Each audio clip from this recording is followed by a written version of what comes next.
My mother-in-law went on a rant when she heard we were adopting. She said she couldn't bear the idea of Nancy's biological child being her first grandchild. She even suggested divorcing my husband and then adopting, or sending the child to foster care. But I'm Nancy, and I won't abandon my brother-in-law's child just to please her. So fine. I'll do what she wants. I'm 45 years old and recently moved to the countryside, where I used to live as a child. With remote work being so common now, I can live wherever I want. My allergies were awful in the city, but they've calmed down here with the cleaner air. Country life might not be for everyone, but it suits me just fine. Sure, the nearest supermarket is far and the houses are spread out, but I love the open space. I used to think city life was a pain when I was in my late 20s. Back then, I had just married Ken, and we were really close. But there was a big problem. Ken's mom was way too attached to him. It makes sense, since he's her only child. She'd call his work just to talk to him, and she'd hassle his girlfriends like crazy. She did a lot of weird stuff out of love for her son. Ken was really bothered by her when we were dating. He kept me a secret from her to protect me from what he called the evil queen. He was worried she'd treat me like she treated his exes. But once we got married, I couldn't stay hidden. Ken finally told her about me, and her reaction was intense. I heard her on the phone saying, "Let me meet her. If she's no good, I'll put her in her place." She must have felt shocked. She thought her son was all hers, and then suddenly there's a new woman he wants to marry. Why did I marry a man with such a mother? Simple. I loved him. That was the only reason. When I was sick, he'd take care of me, making me porridge and shedding tears at sappy movies. He even helped lost kids find their parents, even if it meant being late for our plans. He might not always seem competent, but deep down, he's really kind. That's what I adore about him, and why I wanted to be with him. So no matter how difficult his mother might be, I was ready to face her. Loving couples overcome obstacles, and in the end, they live happily ever after. That's the classic tale. But don't worry. When I met her for the wedding, she immediately threw a vase at me, shouting, "You thief cat." Can you believe people actually say thief cat? I was prepared, but her attack caught me off guard. A woman who never acknowledged me during our dating days didn't seem fit to judge. My son deserves someone better. I won't accept an orphan as my daughter-in-law, she went on. Yes, it's true. I don't have parents. My dad passed when I was in high school and my mom died when I was 20. I don't come from any special background, and by the time you hit your 40s or 50s, most people have lost their parents. Using that as a reason to disapprove of our marriage was just wrong. Luckily, my father-in-law stood up to her. You can't judge someone's character just based on their past. It's rude. Ken is old enough to make his own decisions. Just let him marry, he argued. But my mother-in-law isn't one to easily listen to her husband. In the end, she never officially accepted our marriage, so we secretly tied the knot on her father-in-law's advice. Even if we waited forever, she'd never give her blessing. I wanted to be with my husband in this life and the next. But that didn't mean I'd give up on our marriage in this life. I was ready to live as a married couple without ever telling my mother-in-law. A few months after we got married, we unexpectedly ran into her while shopping. Both of us proudly wore our engagement and wedding rings on our left hands. We were completely wrapped up in our newly bliss, happily strolling hand in hand while shopping, much to my mother-in-law's annoyance. She instantly caught sight of our rings and erupted into a tirade right there in the middle of the supermarket, oblivious to the curious glances from other shoppers. It turned out she'd been told by my father-in-law that we had called off our marriage and broken up. Neither my husband nor I knew about this story. Apparently, my father-in-law had shared it on his own. Feeling betrayed by both her husband and her son, my mother-in-law was livid. While I understood my father-in-law's intention to protect us, I couldn't help but regret not coordinating our story better to avoid such an easily uncovered lie. It must have hurt her deeply to be deceived in such a way. Her grip on my husband tightened, and despite his attempts to distance himself, she refused to let go. She began showing up at our doorstep daily, and eventually she moved in without so much as returning to her own home. Why did we allow her entry, you wonder? Well, each day she'd ring the doorbell, shouting through the thin walls, "Let me in. Are you planning to leave me out in the cold?" We had no choice but to let her in, at least temporarily. We attempted to remove her from our home several times, but she would always go to the police, claiming, "My son and his wife kicked me out."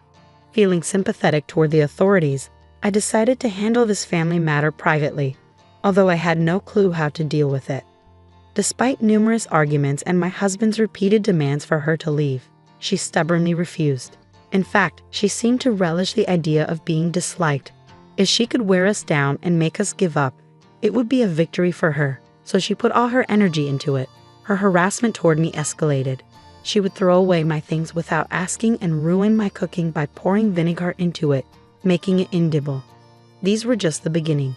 What shocked me most was the garbage she left out. I discovered bags marked with "stupid" at the collection site. When I turned them around, I found "Nancy Thief Cat" written on the other side, forcing me to flip them again. At first, my father-in-law would visit daily, hoping to take her home, but eventually he stopped coming. My husband, too, became too busy and exhausted from arguing with his mother. Instead of insisting she leave, he started ignoring her. He even told me, "Don't bother cooking for my mom. Pretend she's not here." It was disheartening to see my kind husband pushed to this point, a testament to my mother-in-law's tenacity. Initially hurt by her son's neglect, she seemed determined to drive us apart. She shamelessly continued living in our home. Then one day we received devastating news. My brother and his wife had tragically died in a car accident while out with their family. Losing my supportive brother and kind sister-in-law was incredibly painful. But I couldn't afford to just wallow in grief. They left behind a 5-year-old son, Kyle. At the funeral and wake, relatives were passing around responsibility, asking, who will take care of him? Nancy would be the best option. But what if Nancy refuses? Despite feeling somewhat distant from these relatives, their callousness was unsettling. I had always cherished Kyle as my first nephew and felt a strong bond with him, wanting to care for him if possible. But I worried about the impact on him of losing his parents and then being taken in by his aunt and uncle. Most importantly, I feared my husband's reaction.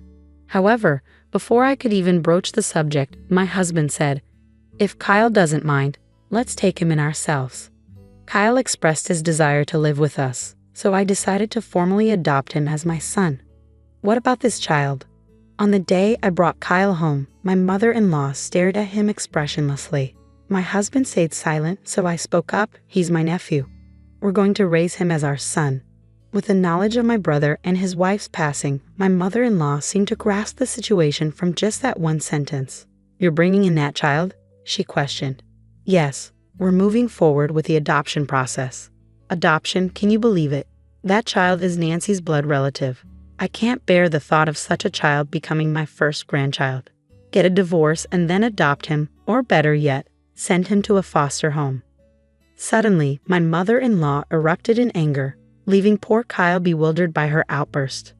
"Why do we need your approval to care for this child? Please don't meddle in our marriage." "Absolutely not. That child will become my first grandchild, right? A child who doesn't share a drop of Ken's blood. I will never accept that," she declared, hurling the remote control at us. In an instant, my husband rushed to shield Kyle from the impact. "Kyle will simply be our adopted son, and nothing changes between him and you," I reassured her, but it felt like speaking to someone who refused to listen. "She's not against Kyle being adopted. She just can't stand the fact that we're still married," my husband muttered, his tone filled with frustration. "Well, if that's what she wants," my husband and I nearly said simultaneously that day, understanding that staying in that house wouldn't be good for Kyle. We decided to leave and move to a hotel. It's frustrating to have to leave our own home, but it's for Kyle's well-being. We see it as a temporary inconvenience until we can finally find a way to remove my mother-in-law from our lives for good. A week later, my husband and I finally returned home. It seemed even my stubborn mother-in-law was concerned, as we hadn't been back for a while. There was a moment of relief on her face when she saw us, followed by a smile. It seemed she was pleased that Kyle wasn't with us. "You've given up on the adoption," she said cheerfully. Neither my husband nor I replied as we quietly made our way to the living room. "You two went ahead with a marriage against my wishes, and now an adoption. That's just absurd. But at least you've come to your senses," she muttered to herself. My husband sat silently, taking several pamphlets out of his bag and laying them out in front of her. Choose any place you like, he said. She was taken aback by the pamphlets and my husband's words. What's this? What do you mean? You told us to choose between divorce or a facility, correct? Well, we've chosen a facility for you, my husband and I said with sly smiles, causing her expression to stiffen. She looked at my husband in panic, but he responded coldly. Do you think we're joking? I'm dead serious. I'm only in my 60s. I can't go to a facility. And remember how you hid my belongings, despite me telling you not to. I added. She didn't know how to respond to my accusation. That was just a mistake. It's a sign of dementia, she stuttered. Also, you always make a mess of the room after I've tidied it up, my husband chimed in. Her expression tightened. I'm getting older, so that's not acceptable. It could be an early sign of dementia, losing the ability to tidy up or starting to collect junk. And Mom, you've been hoarding items from that pop star. Those are just useless junk, right? I remarked. Well, that's another sign of progressing dementia, my husband chimed in. As we confronted her, she burst out, What's gotten into you two? You gave us the choice between divorce or a facility, so we chose the facility. Right on cue, the doorbell rang. Looks like you're here, my husband said casually. I nodded and hurried to the door, where my father-in-law stood waiting. Sorry for the delay, he apologized. Observing the scene, my mother-in-law looked bewildered and asked, Why is he here? With a mischievous grin, my husband quipped, Since it was either divorce or a facility, let's go with divorce. Caught off guard by my father-in-law's sudden mention of divorce, she was left speechless. Nobody specified whose divorce or whose stay in the facility. We decided it's your divorce and your move to the facility. Why do I always end up being the scapegoat? She muttered as my father-in-law began to argue, insisting that she wasn't at fault. My dear, it seems you've abandoned everything, including our home, and caused nothing but trouble for our son, my father-in-law scolded. I've repeatedly told you to come back home, stop bothering our son, and take care of the house. What are you saying, acting like some old-fashioned dictator? Take care of the house yourself, she snapped. Of course I am, but you've taken on too much, like all that community work, right? Your absence has left the house empty, and now I'm left handling everything. Naturally, I have complaints, my father-in-law fired back. Yes, my mother-in-law, who once relished being a stay-at-home mom, seemed to have overloaded herself with community responsibilities, like paperwork and event planning. Since she started neglecting her duties at home, I chimed in. Not wanting to burden the community association, my father-in-law has been struggling to juggle both his job and the tasks she left unfinished. He stopped fetching her because he got too wrapped up in community affairs, my husband explained. I'm exhausted by all this. It's becoming overwhelming. You need to choose between divorce or going to a facility, I asserted. This can't be right. I'm not the one at fault here. I won't go to a facility, and I don't want a divorce. It feels like everything might fall apart just by being around you, she protested. Seeing my father-in-law's exhaustion, my mother-in-law seemed to realize that it was all coming to an end and simply hung her head. You've been plotting to divorce us, but you should cherish your husband. He's a human being too, and he might just divorce you. Oh wait, he is divorcing you. I chuckled. This must have irritated her, but she remained silent. Perhaps she no longer had the energy to argue. And so my in-laws divorced, and Kyle officially became our son. As we proceeded with the divorce process, my mother-in-law returned to her marital home. Meanwhile, my husband and I moved secretly with the assistance of my father-in-law. As of now, she hasn't been able to locate us. With limited finances and little knowledge of the internet, it's doubtful that my mother-in-law could track us down out of state. However, since the property originally belonged to my father-in-law's family, she was swiftly evicted and divorced. Apparently, during the chaos of the divorce, she had pleaded with my father-in-law not to divorce her, even begging on her knees, claiming she didn't want to divorce at her age.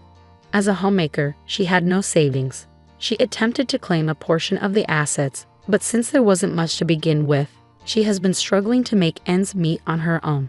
Despite needing assistance, both my father-in-law and husband have distanced themselves from her. She attempted to rely on a distant cousin she hadn't been in touch with for years, only to be turned down with the explanation, "We can't afford to support another adult. You need to fend for yourself."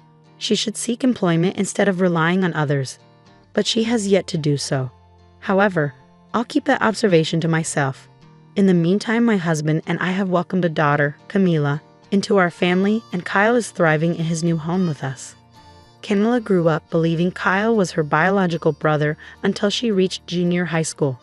Although we've since revealed the truth to her, their bond remains unshaken. Kyle plays various roles in Camila's life.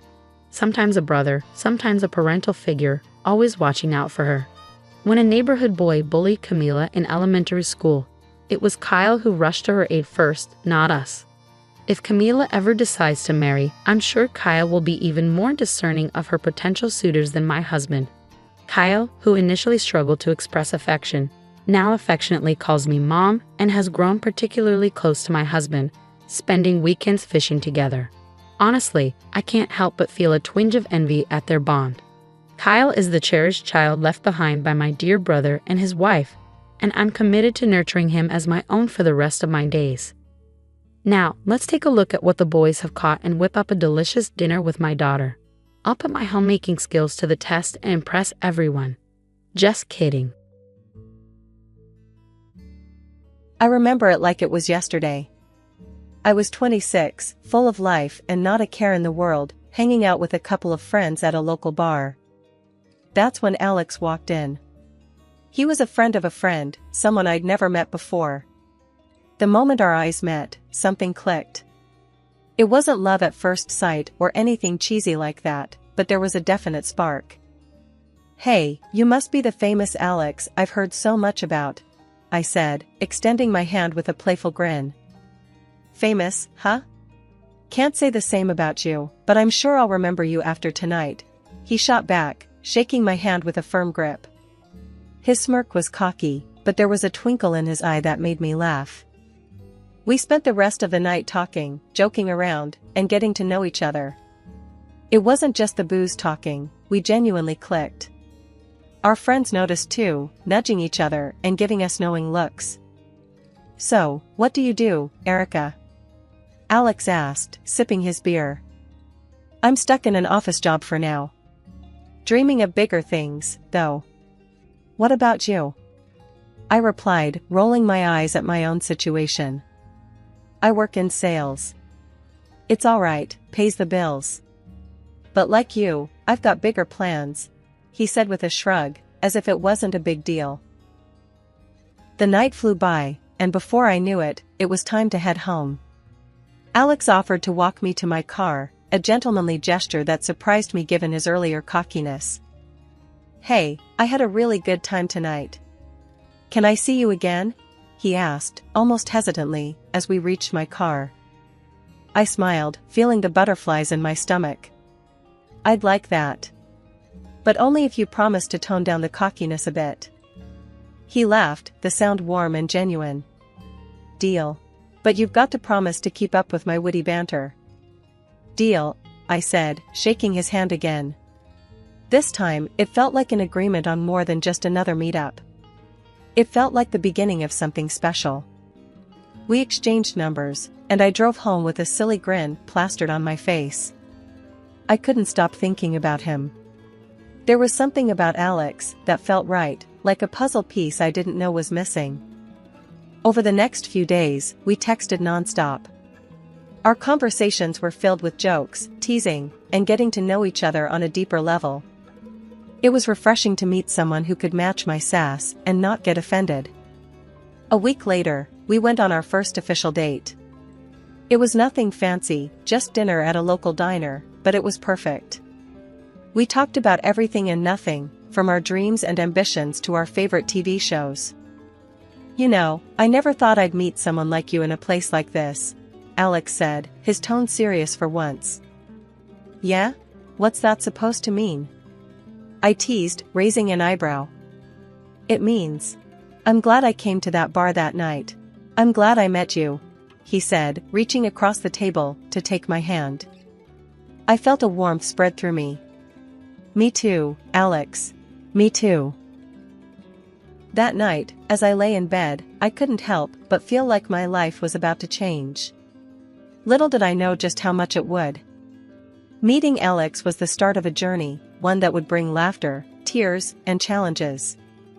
But at that moment, all I knew was that I had met someone special, someone who could potentially be my partner in crime, my confidant, my friend.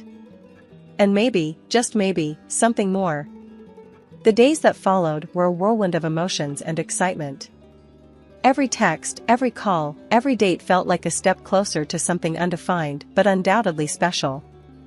Alex was different from anyone I'd ever met. He was real, raw, and refreshingly honest. He didn't put up a front or try to impress me with grand gestures.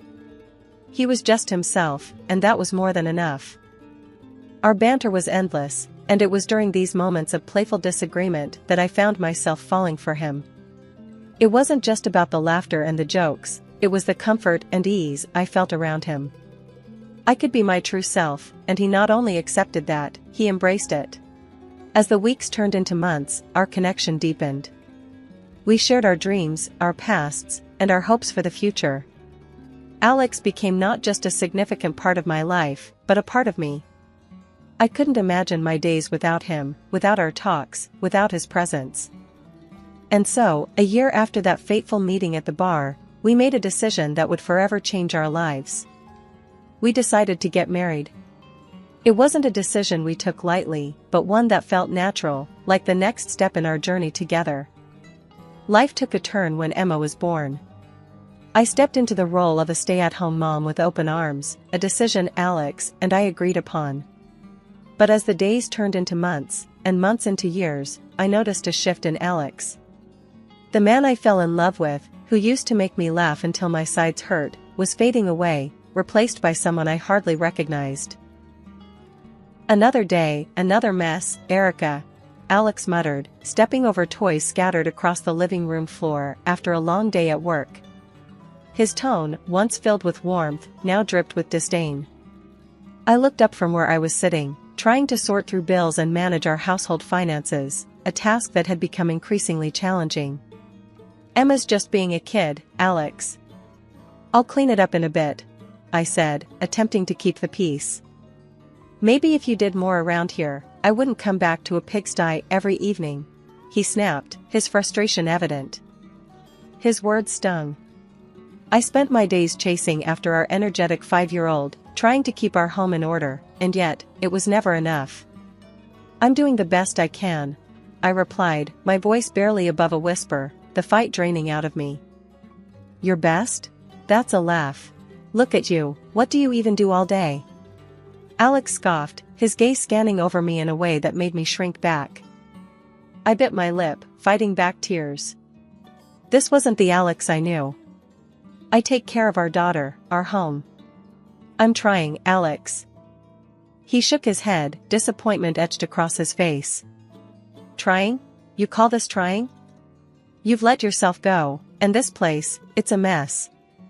I work all day, and I come back to this."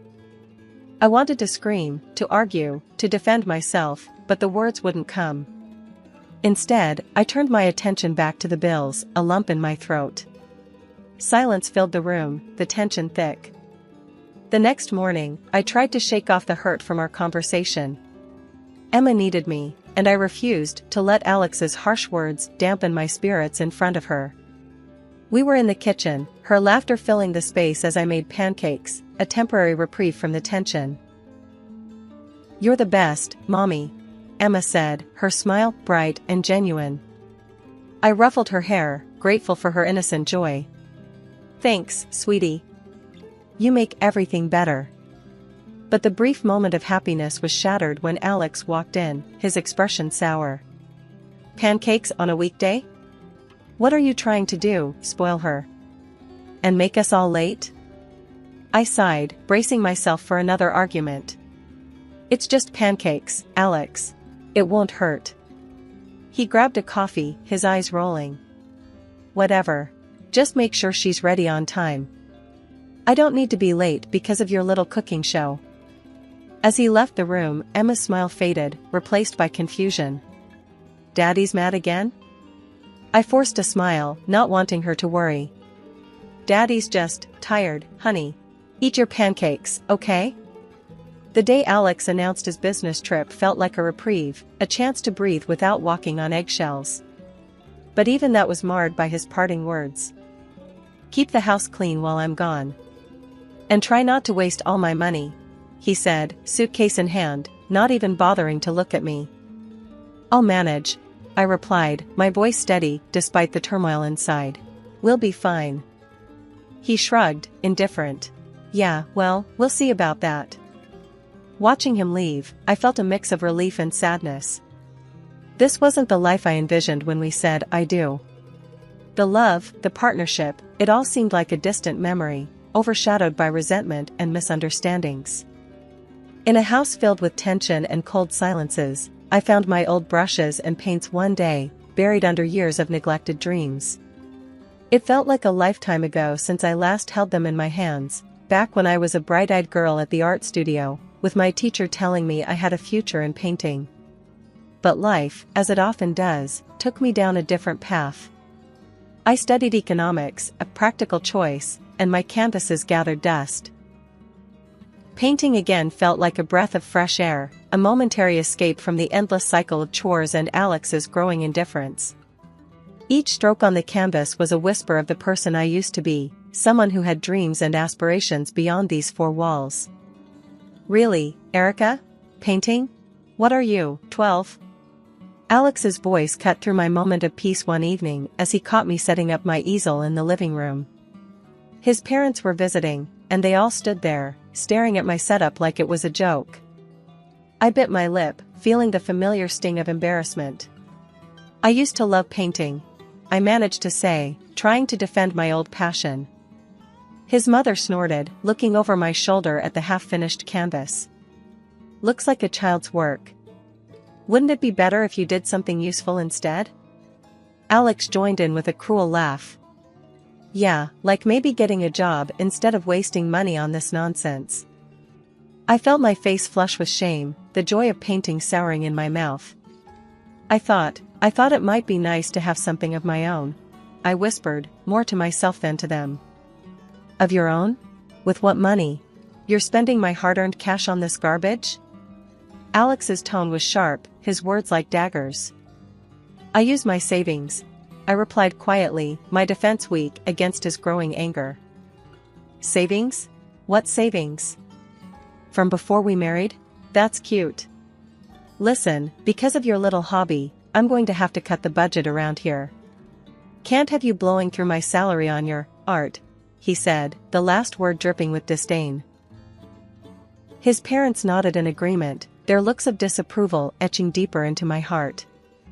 I wanted to scream, to argue that it was my money too, that I had every right to find some joy in my life.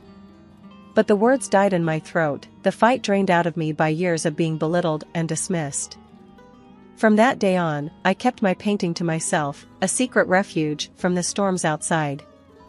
I bought my supplies with what little money I could squirrel away, each canvas and tube of paint a tiny rebellion against the life I felt trapped in. Painting became my silent protest, my way of holding on to the parts of me that still dreamed of something more. The tension in the house could cut through steel when Alex's parents showed up. They never missed a chance to point out everything they thought I was doing wrong. Can't you even make a decent cup of coffee? His dad grumbled as I handed him a mug. I forced a smile, trying not to let the comment get to me. His mom wasn't any kinder. This breakfast, you call this special? Back in my day, we knew how to treat guests. Her nose turned up at the eggs and bacon I'd spent the last hour preparing. I bit my tongue, keeping the retort that was dancing on its tip at bay. I'm sorry you feel that way. I'll try to do better, I mumbled, feeling anything but sorry. As if on cue, Alex called. I excused myself, hoping for a brief escape from the criticism. But the call wasn't the respite I hoped for. Listen, I need you to get something for my boss's wife. Her birthday is coming up. Alex's voice was brisk, all business. I blinked, taken aback. Alex, I don't really have the budget for. I don't want to hear it. Figure it out. It's important. He cut me off, his tone final. And with that, he hung up. I stared at the phone, stunned. Solve it myself? With what? Magic? Frustration bubbled up, but it was quickly overshadowed by worry. I couldn't mess this up. not for Alex. In desperation, I turned to the internet, scrolling through the boss's wife's social media for any hint of a suitable gift. That's when I stumbled upon her interest in painting and support for aspiring artists. It was a light bulb moment. I couldn't afford a fancy gift, but maybe, just maybe, I could create something personal. Something meaningful. I decided right then, I'd paint her something. It felt like a solid plan, but I kept it to myself. Alex was already on edge, and I didn't need his scoffing or doubts. No, this would be my secret project. A chance to prove, if only to myself, that I could contribute something valuable. That I was more than the freeloader his parents saw or the inadequate wife Alex seemed to think I was. During that week, my apartment turned into a mini art studio.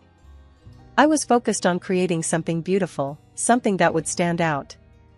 Beside me, I set up a tiny easel for Emma, my daughter, who was thrilled to join in. She decided to draw a portrait of me, her concentration face on, tongue poking out slightly as she worked. It was a mess of colors, but to me, it was perfect. Alex was away, wrapped up in his work, clueless about the plan brewing back home.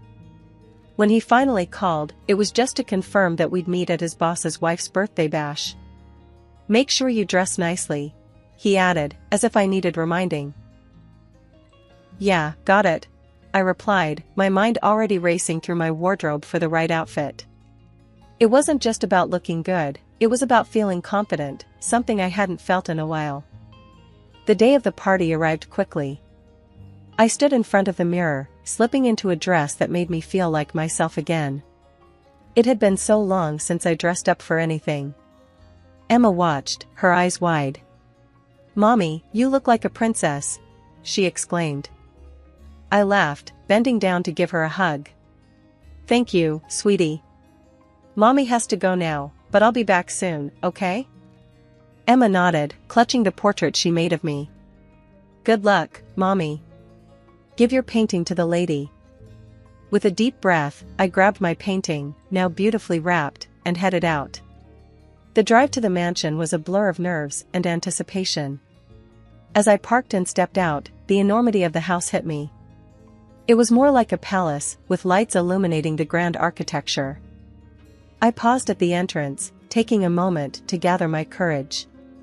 Inside, the sounds of laughter and music floated out, a world so different from my own. It wasn't just about giving a gift anymore, it was about proving to myself that I could stand tall in this crowd, that I was more than just Alex's wife or a stay-at-home mom. With a final deep breath, I stepped inside, my head held high, ready to face whatever came my way. This was it, the moment of truth. I was ready to join this society, to show them and myself what I was capable of. Stepping into the grandiose hall of the boss's mansion, the chandeliers overhead and the murmur of high society filled the air. I hadn't taken 2 steps before Alex found me, his eyes scanning me up and down with a frown. "What are you wearing, Erica? Look around you, do you see anyone else dressed like that? You stick out like a sore thumb," he hissed, not even bothering to hide his disappointment. I glanced around, noticing the elegant dresses and perfectly coiffed hair of the other women. I felt out of place, my confidence wavering under his critical gaze. "I thought I looked okay," I muttered, feeling small. Before I could defend myself further, he noticed the wrapped canvas under my arm. "Don't tell me that's what I think it is. You didn't." I nodded, clutching the painting a bit tighter. "It's a gift for your boss's wife. I thought she'd like it." Alex's face turned red, his anger palpable. "You thought? Are you a fool? This is a disaster. You're going to embarrass me in front of everyone with your amateur art." His words stung, but before I could respond, his loud complaints caught the attention of the very people we were talking about. The boss and his wife approached, curiosity and concern mixing on their faces. "What's all this about, Alex?" his boss asked, eyebrows raised. Alex, trying to regain composure, forced a laugh. "Oh, nothing much. My wife here thought it'd be a good idea to gift your wife one of her paintings. I tried to tell her it's not appropriate, but you know how it is." The guests around us snickered, their eyes on me, waiting to see my next move. The boss's wife, however, seemed intrigued. "I'd love to see it. I appreciate all forms of art," she said, her voice kind and encouraging. With trembling hands, I unwrapped the painting, revealing my work. The room fell silent as everyone waited for her reaction. The boss's wife studied the painting, her eyes moving over every detail. Then, her face broke into a genuine smile. "This is wonderful. Truly, you have a gift. How thoughtful of you to create something so personal." Alex's mouth hung open, his earlier bravado gone. The guests, too, were taken aback, their laughter dying down as they realized their mistake. I'm glad you like it," I stammered, a mix of relief and pride washing over me. The boss clapped Alex on the back, a knowing look in his eyes. "Looks like your wife knows how to make an impression, Alex. Well done." As the crowd dispersed, some throwing me impressed looks, Alex stood there, his earlier criticisms unspoken now. The boss's wife, intrigued by my unexpected gift, led me away from the bustling party to a quieter part of the mansion. The walls of this secluded room were adorned with an impressive array of paintings, each telling its own story. As we moved from one piece to the next, our conversation flowed effortlessly, delving into techniques, styles, and the stories behind the canvases. "I'm quite surprised," she admitted, her eyes reflecting genuine interest. "You understand art deeply, Erica. Ever thought of organizing your own exhibition?" Her question caught me off guard, sending waves of embarrassment and excitement through me. "Me? An exhibition? I wouldn't even know where to start," I stammered, the idea seeming as distant as the stars. It was then Alex found us, his timing as impeccable as ever.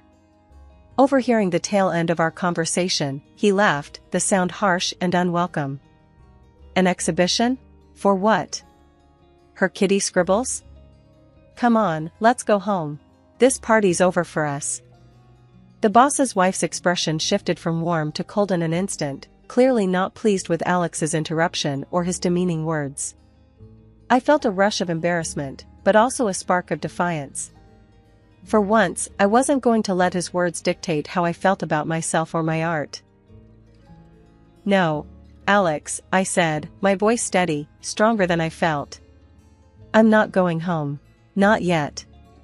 I want to explore this idea, my own exhibition." His face turned a shade of red I hadn't seen before, his eyes wide in disbelief. Without another word, he stormed off, leaving a trail of awkward silence behind him. The drive home later that night was a battle between elation and dread. I had stood up for myself, but at what cost? As soon as I stepped through the door, Alex was there, his anger boiling over. "You've embarrassed me. In front of my boss, my colleagues. What were you thinking?" he yelled, pacing back and forth.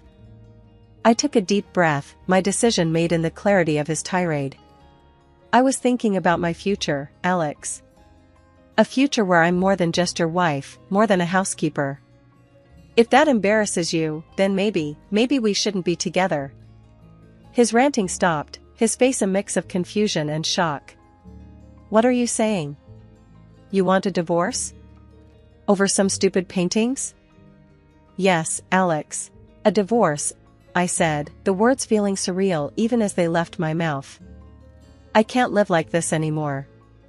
Being belittled, feeling trapped. I want more from life, and if that means without you, then so be it." The silence that followed was deafening.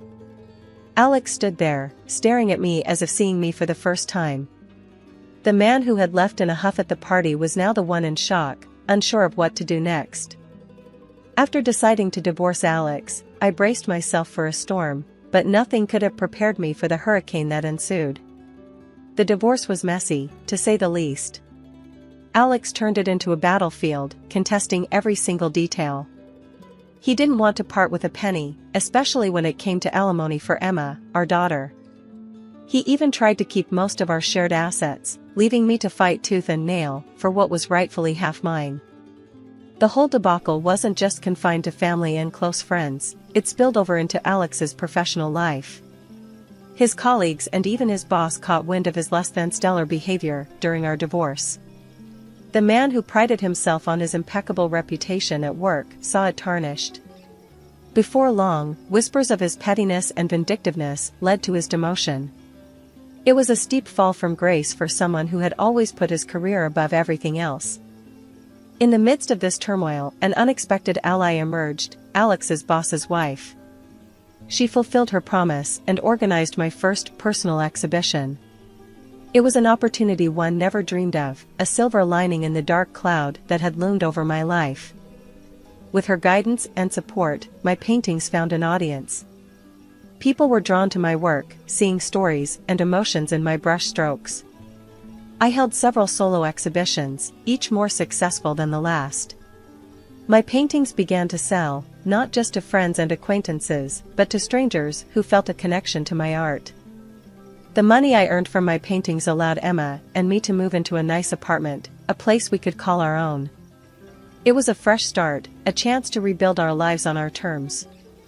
Looking back, I never imagined my life taking such a turn. The pain of the divorce and the ugliness that came with it seemed insurmountable at the time. But through it all, I discovered my strength, my passion, and my ability to stand on my own. As I sit in our new living room, surrounded by canvases and paint, I can't help but feel optimistic about the future. For the first time in a long time, I'm excited about what lies ahead.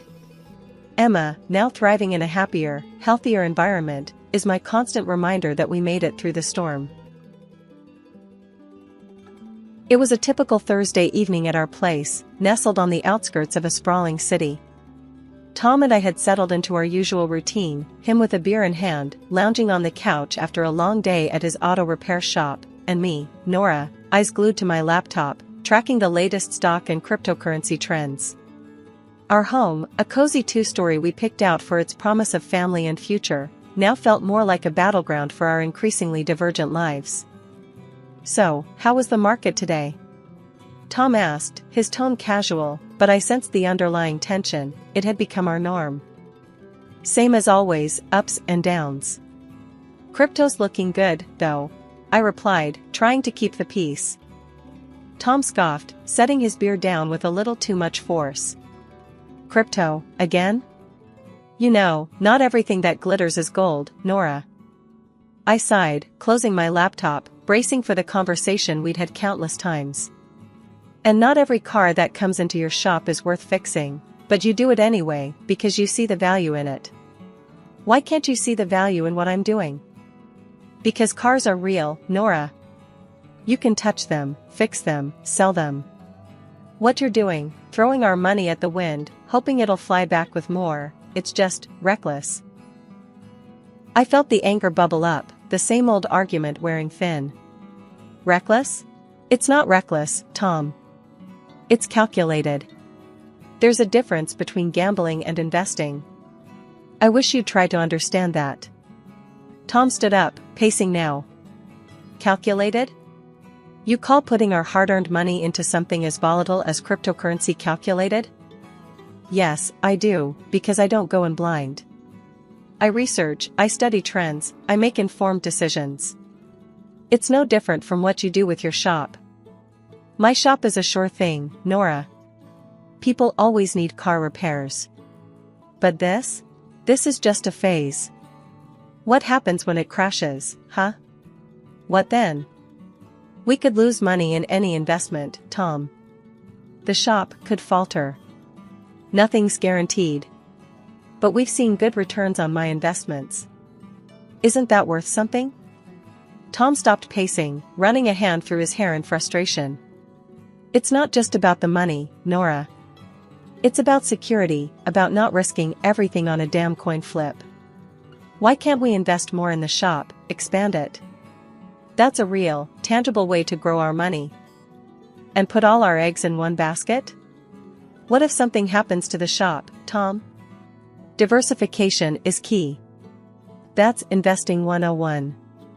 He shook his head, the gap between our perspectives as vast as ever. "Diversification, sure. But into something stable, not this digital fairy dust. I stood up now, feeling the need to defend my choices, my independence. You know, for someone who runs his own business, you're surprisingly close-minded. And you're surprisingly stubborn, he shot back. All I'm saying is, we could be using that money to build something lasting, something we can see and touch, not just numbers on a screen. The conversation was going nowhere, as usual. Let's just agree to disagree, okay?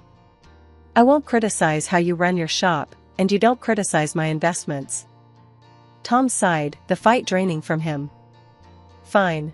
But just remember, Nora, when all this blows up in your face, don't say I didn't warn you. The tension between Tom and me wasn't the only strain in our lives. His family dynamics added another layer of complexity.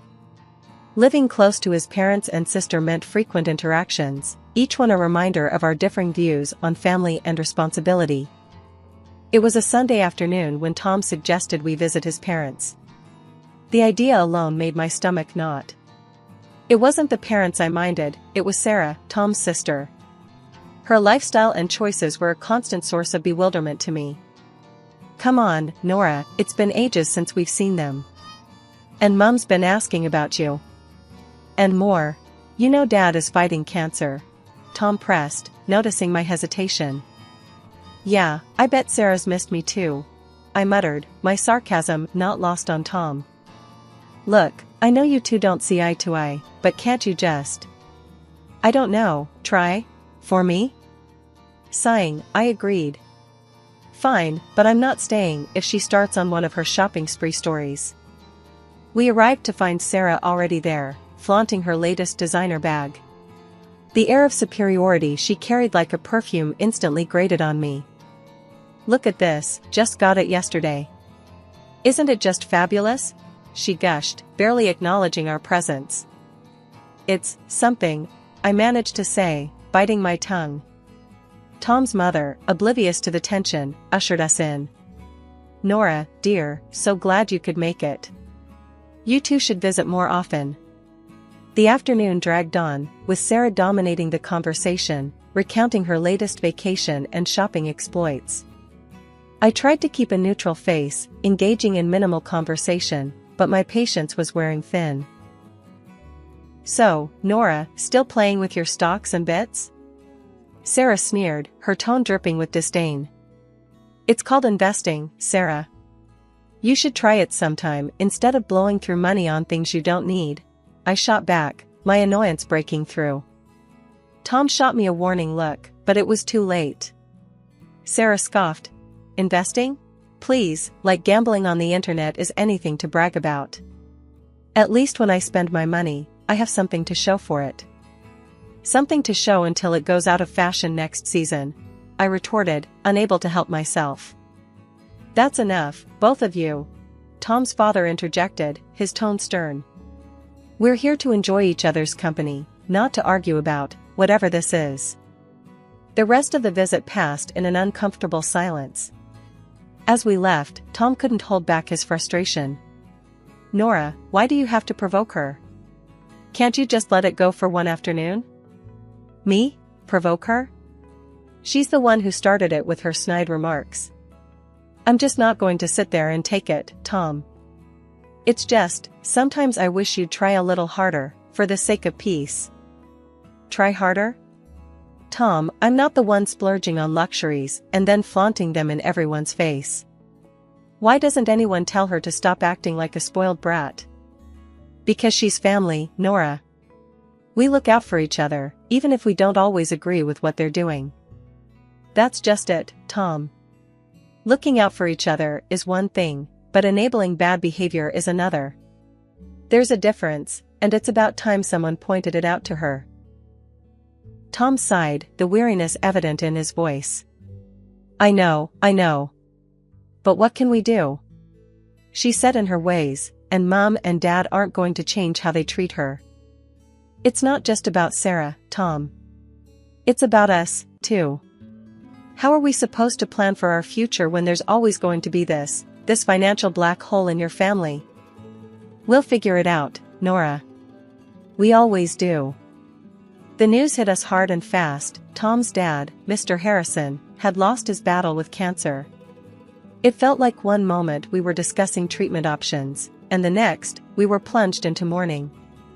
Amidst the shock and grief, Sarah, Tom's sister, took charge of the funeral arrangements. It wasn't long before she dropped a bombshell on us about the cost. Sitting in our living room, looking like a storm cloud had settled over his head, Tom relayed what Sarah had told him. "Nora, Sarah says the funeral's gonna cost $60,000. She's expecting us to chip in half." I nearly choked on my tea. $60,000? Tom, that's insane. Are we funding a funeral or a royal wedding here? Tom's face darkened, his eyes narrowing. Now's not the time, Nora. This isn't about the money. It's about giving my dad the send-off he deserves. But $60,000? There has to be a mistake. It's too much. Too much? Tom's voice rose, and I could see the vein in his forehead starting to pulse. My dad has just died, Nora. And here you are, haggling over pennies. What's wrong with you? I flinched at his harshness. I'm not haggling, Tom. I'm just shocked. We never even spent that kind of money on our own house. Tom stood up abruptly, his chair scraping against the floor. You know what? I don't need this. I don't need you telling me what's too much for my own father's funeral. If you can't see past your damn spreadsheets for once, maybe you should just stay out of it. The hurt from his words cut deep, but I swallowed my retort. This was grief talking, not my Tom. I'm sorry, Tom. I'll transfer the $30,000 to Sarah. It's just, this is a lot to process. Tom paced the room, hands buried in his hair, a gesture of frustration I'd come to recognize over the years. Yeah, well, it's not just about the money, Nora. It's about doing right by him. And if that means paying whatever it costs, then so be it. When I confirmed the transfer to Sarah, Tom barely acknowledged it, lost in his own world of grief and anger. The distance between us felt like miles, not the few feet of our living room. Walking into the funeral agency, I felt the weight of the world on my shoulders. The last few days had been a blur of grief and confusion, but nothing could have prepared me for what I was about to learn. I'm here for Mr. Harrison's funeral, I announced to the woman behind the counter, trying to keep my voice steady. She looked up from her computer, her expression apologetic. I'm sorry, ma'am, but you're a day late. Mr. Harrison was cremated yesterday. My heart stopped. What? But, how? I was told the funeral was today. She shook her head gently, her eyes full of sympathy. The family requested to move the date forward. I'm very sorry for your loss and the confusion. I stood there, dumbfounded, my mind racing. How could Tom not tell me? Why was I left in the dark about such a significant change? Fuming, I dialed Tom's number, my fingers shaking with anger and disbelief. Tom, why the hell didn't you tell me the funeral was moved? I just showed up like an idiot, only to find out I missed everything. Tom's voice was cold, detached. Because I didn't think you cared, Nora. All you've done is complain about the costs and question every decision. Why would I think you'd want to be there? Because he was my father-in-law. Because I'm your wife. How could you just exclude me like that? My voice cracked, a mixture of hurt and fury. Well, maybe not for long. He shot back, and I could almost hear the bitterness seeping through the phone. What's that supposed to mean? I demanded, my heart sinking. I'm done, Nora. I can't do this anymore. I can't be with someone who's so indifferent. You're more concerned with your bitcoins and shares than with this family. I've got the divorce papers ready. His words were like a slap in the face. Divorce? Was he serious? You're kidding, right? Over this? Tom, we can talk about it, we can work things out. No, Nora. It's too late. The house is going up for sale.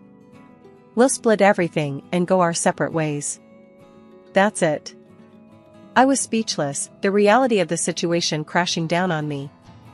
This wasn't happening. It couldn't be.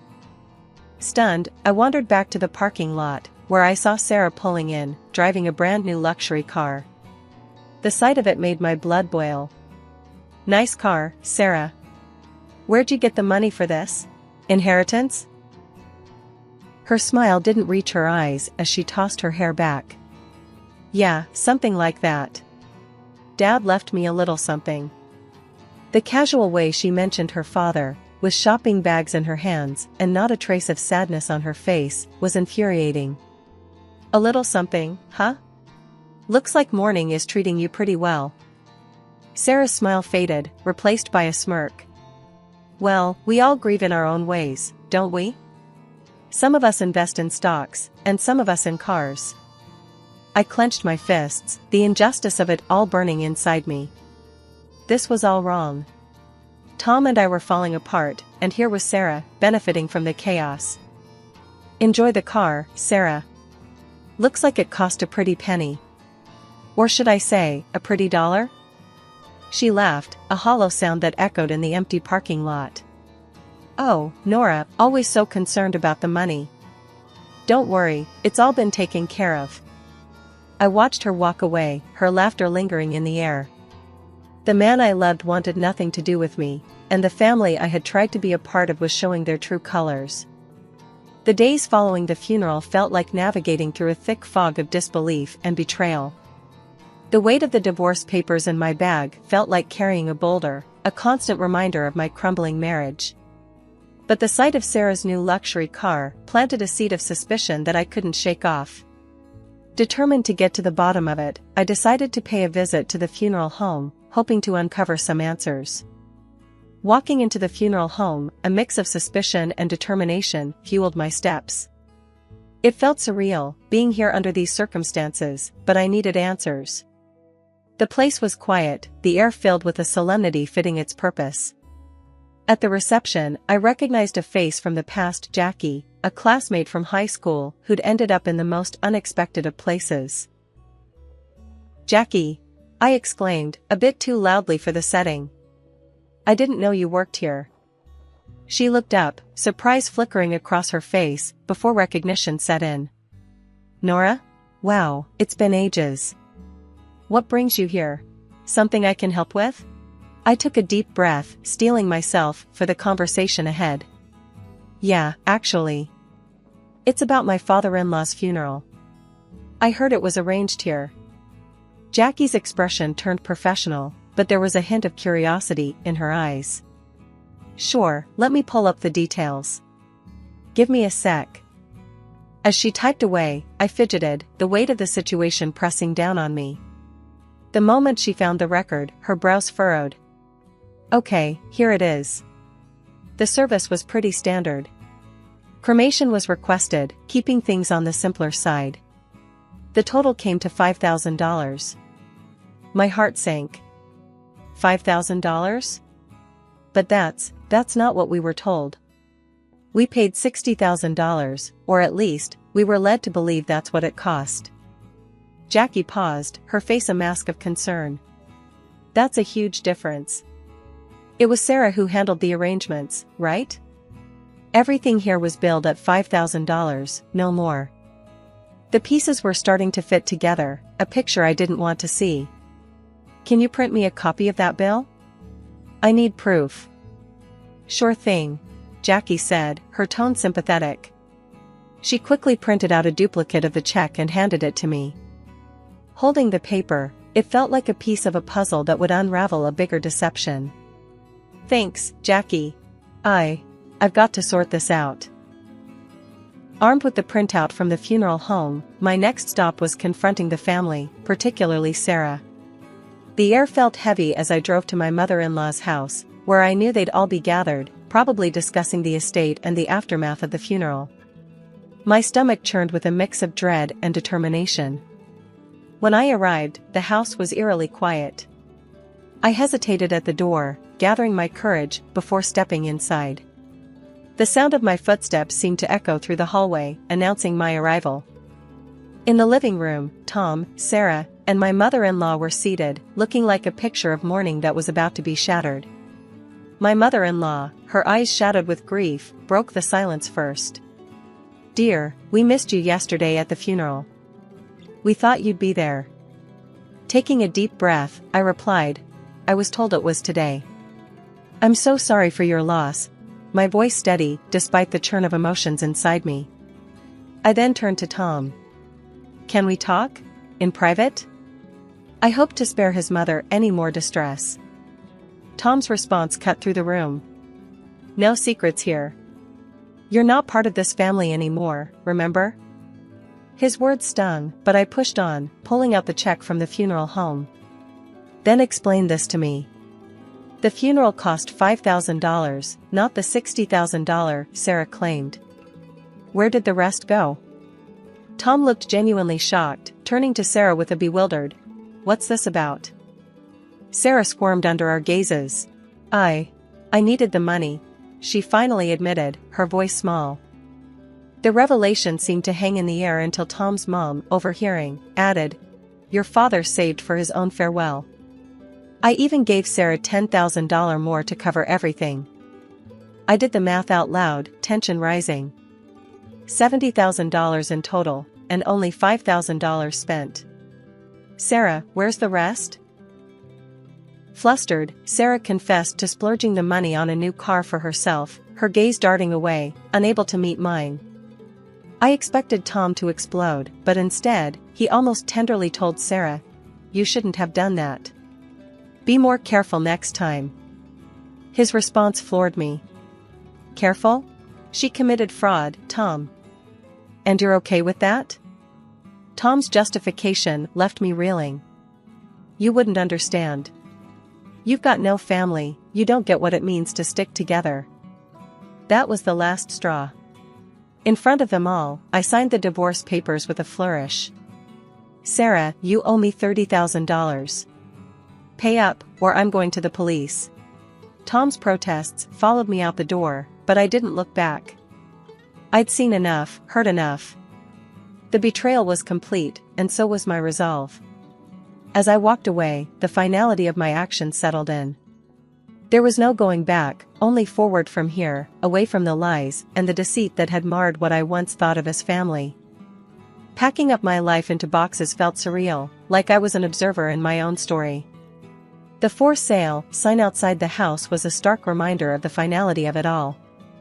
By afternoon, I was settling into a small apartment that felt more like a fresh start than a downgrade. That evening, as I was sorting through the remnants of my past life, my phone rang. Tom's name flashed on the screen, a name I no longer felt attached to. I answered, curiosity edging out resentment. "Nora, you need to back off Sarah." Tom's voice came through, tinged with an uncharacteristic harshness. "Back off?" I laughed, cold and sharp. "Not a chance, Tom. She took from me, and I want it back. Your sister's a thief." Tom was silent for a moment.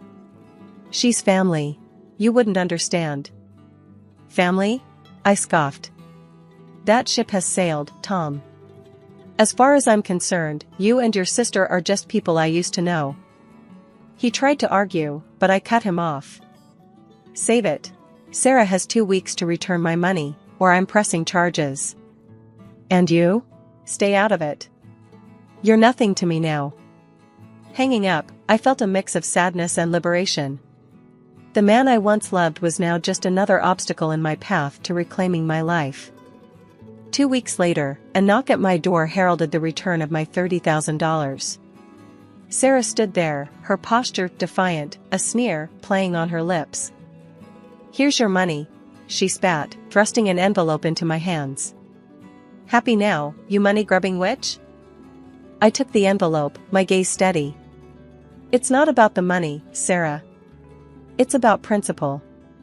About not letting you walk all over people." She laughed, hollow and bitter. "Whatever helps you sleep at night." As she turned to leave, I called out, "Just remember, Sarah.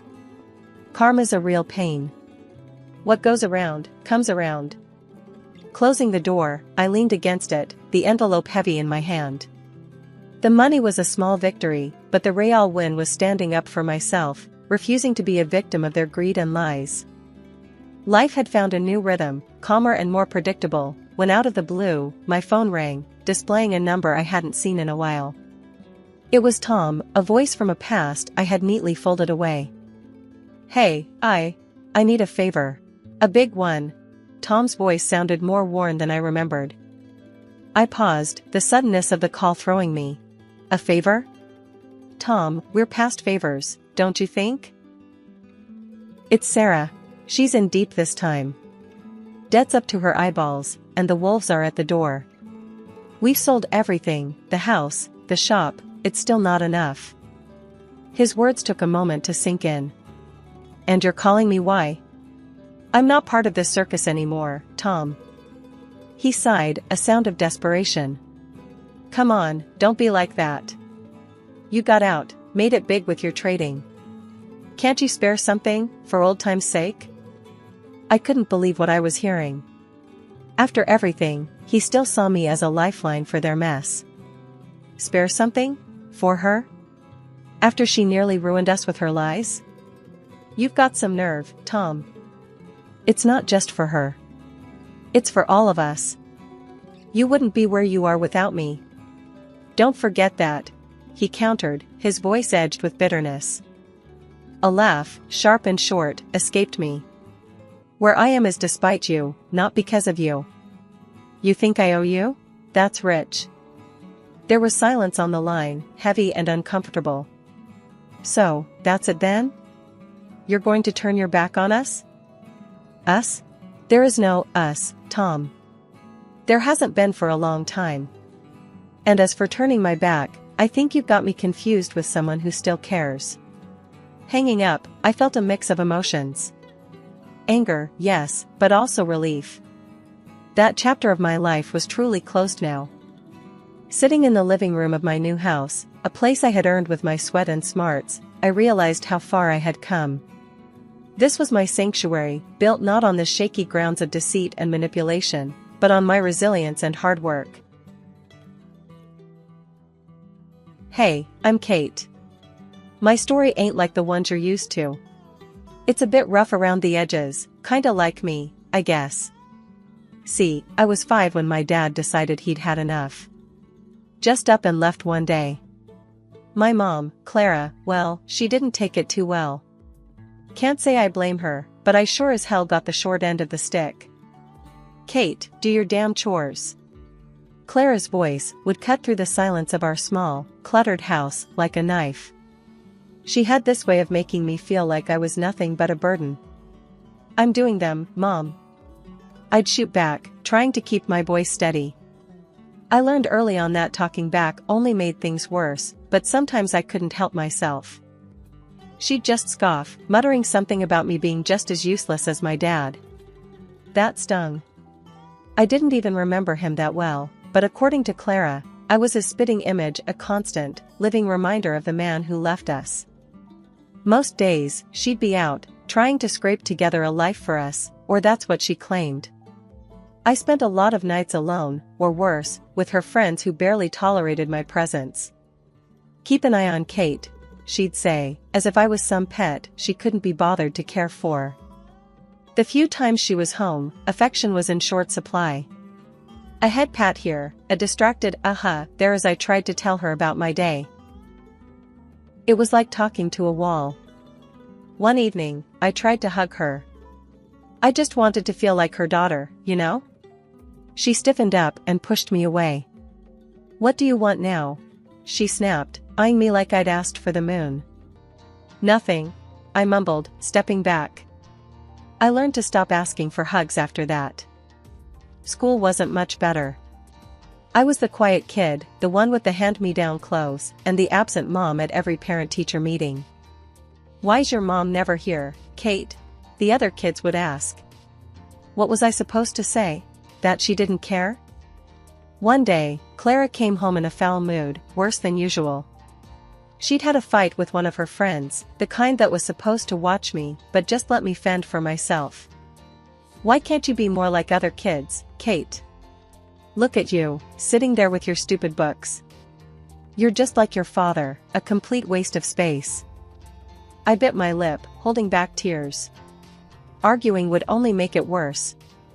Sorry, Mom, was all I could say, even though I didn't understand what I was apologizing for. That night, I lay in bed, listening to the silence of the house. It was overwhelming, the feeling of being so unloved, so unwanted. I promised myself that one day, things would be different.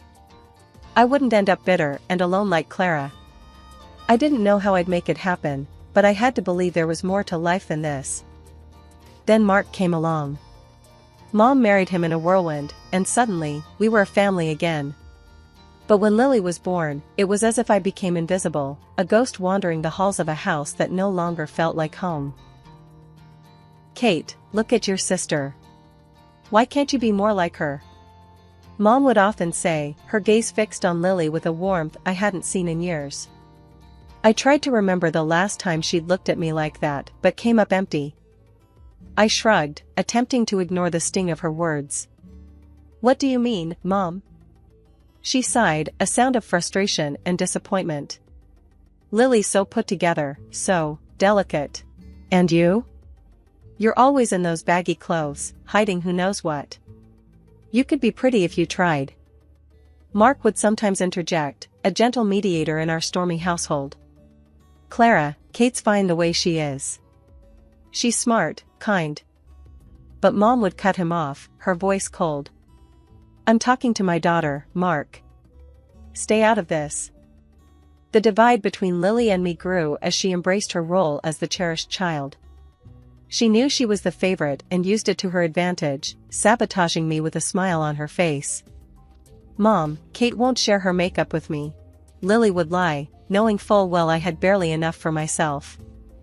I bought that for both of you, Mom would snap at me, without bothering to check the truth. Why do you always have to be so selfish? But I'd start, only to be silenced by a look.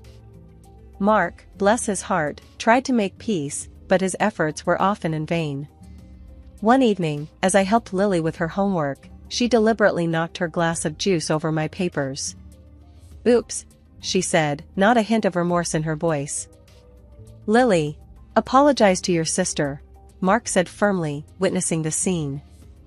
Lily pouted, turning her manipulation skills on. I didn't mean to, Daddy.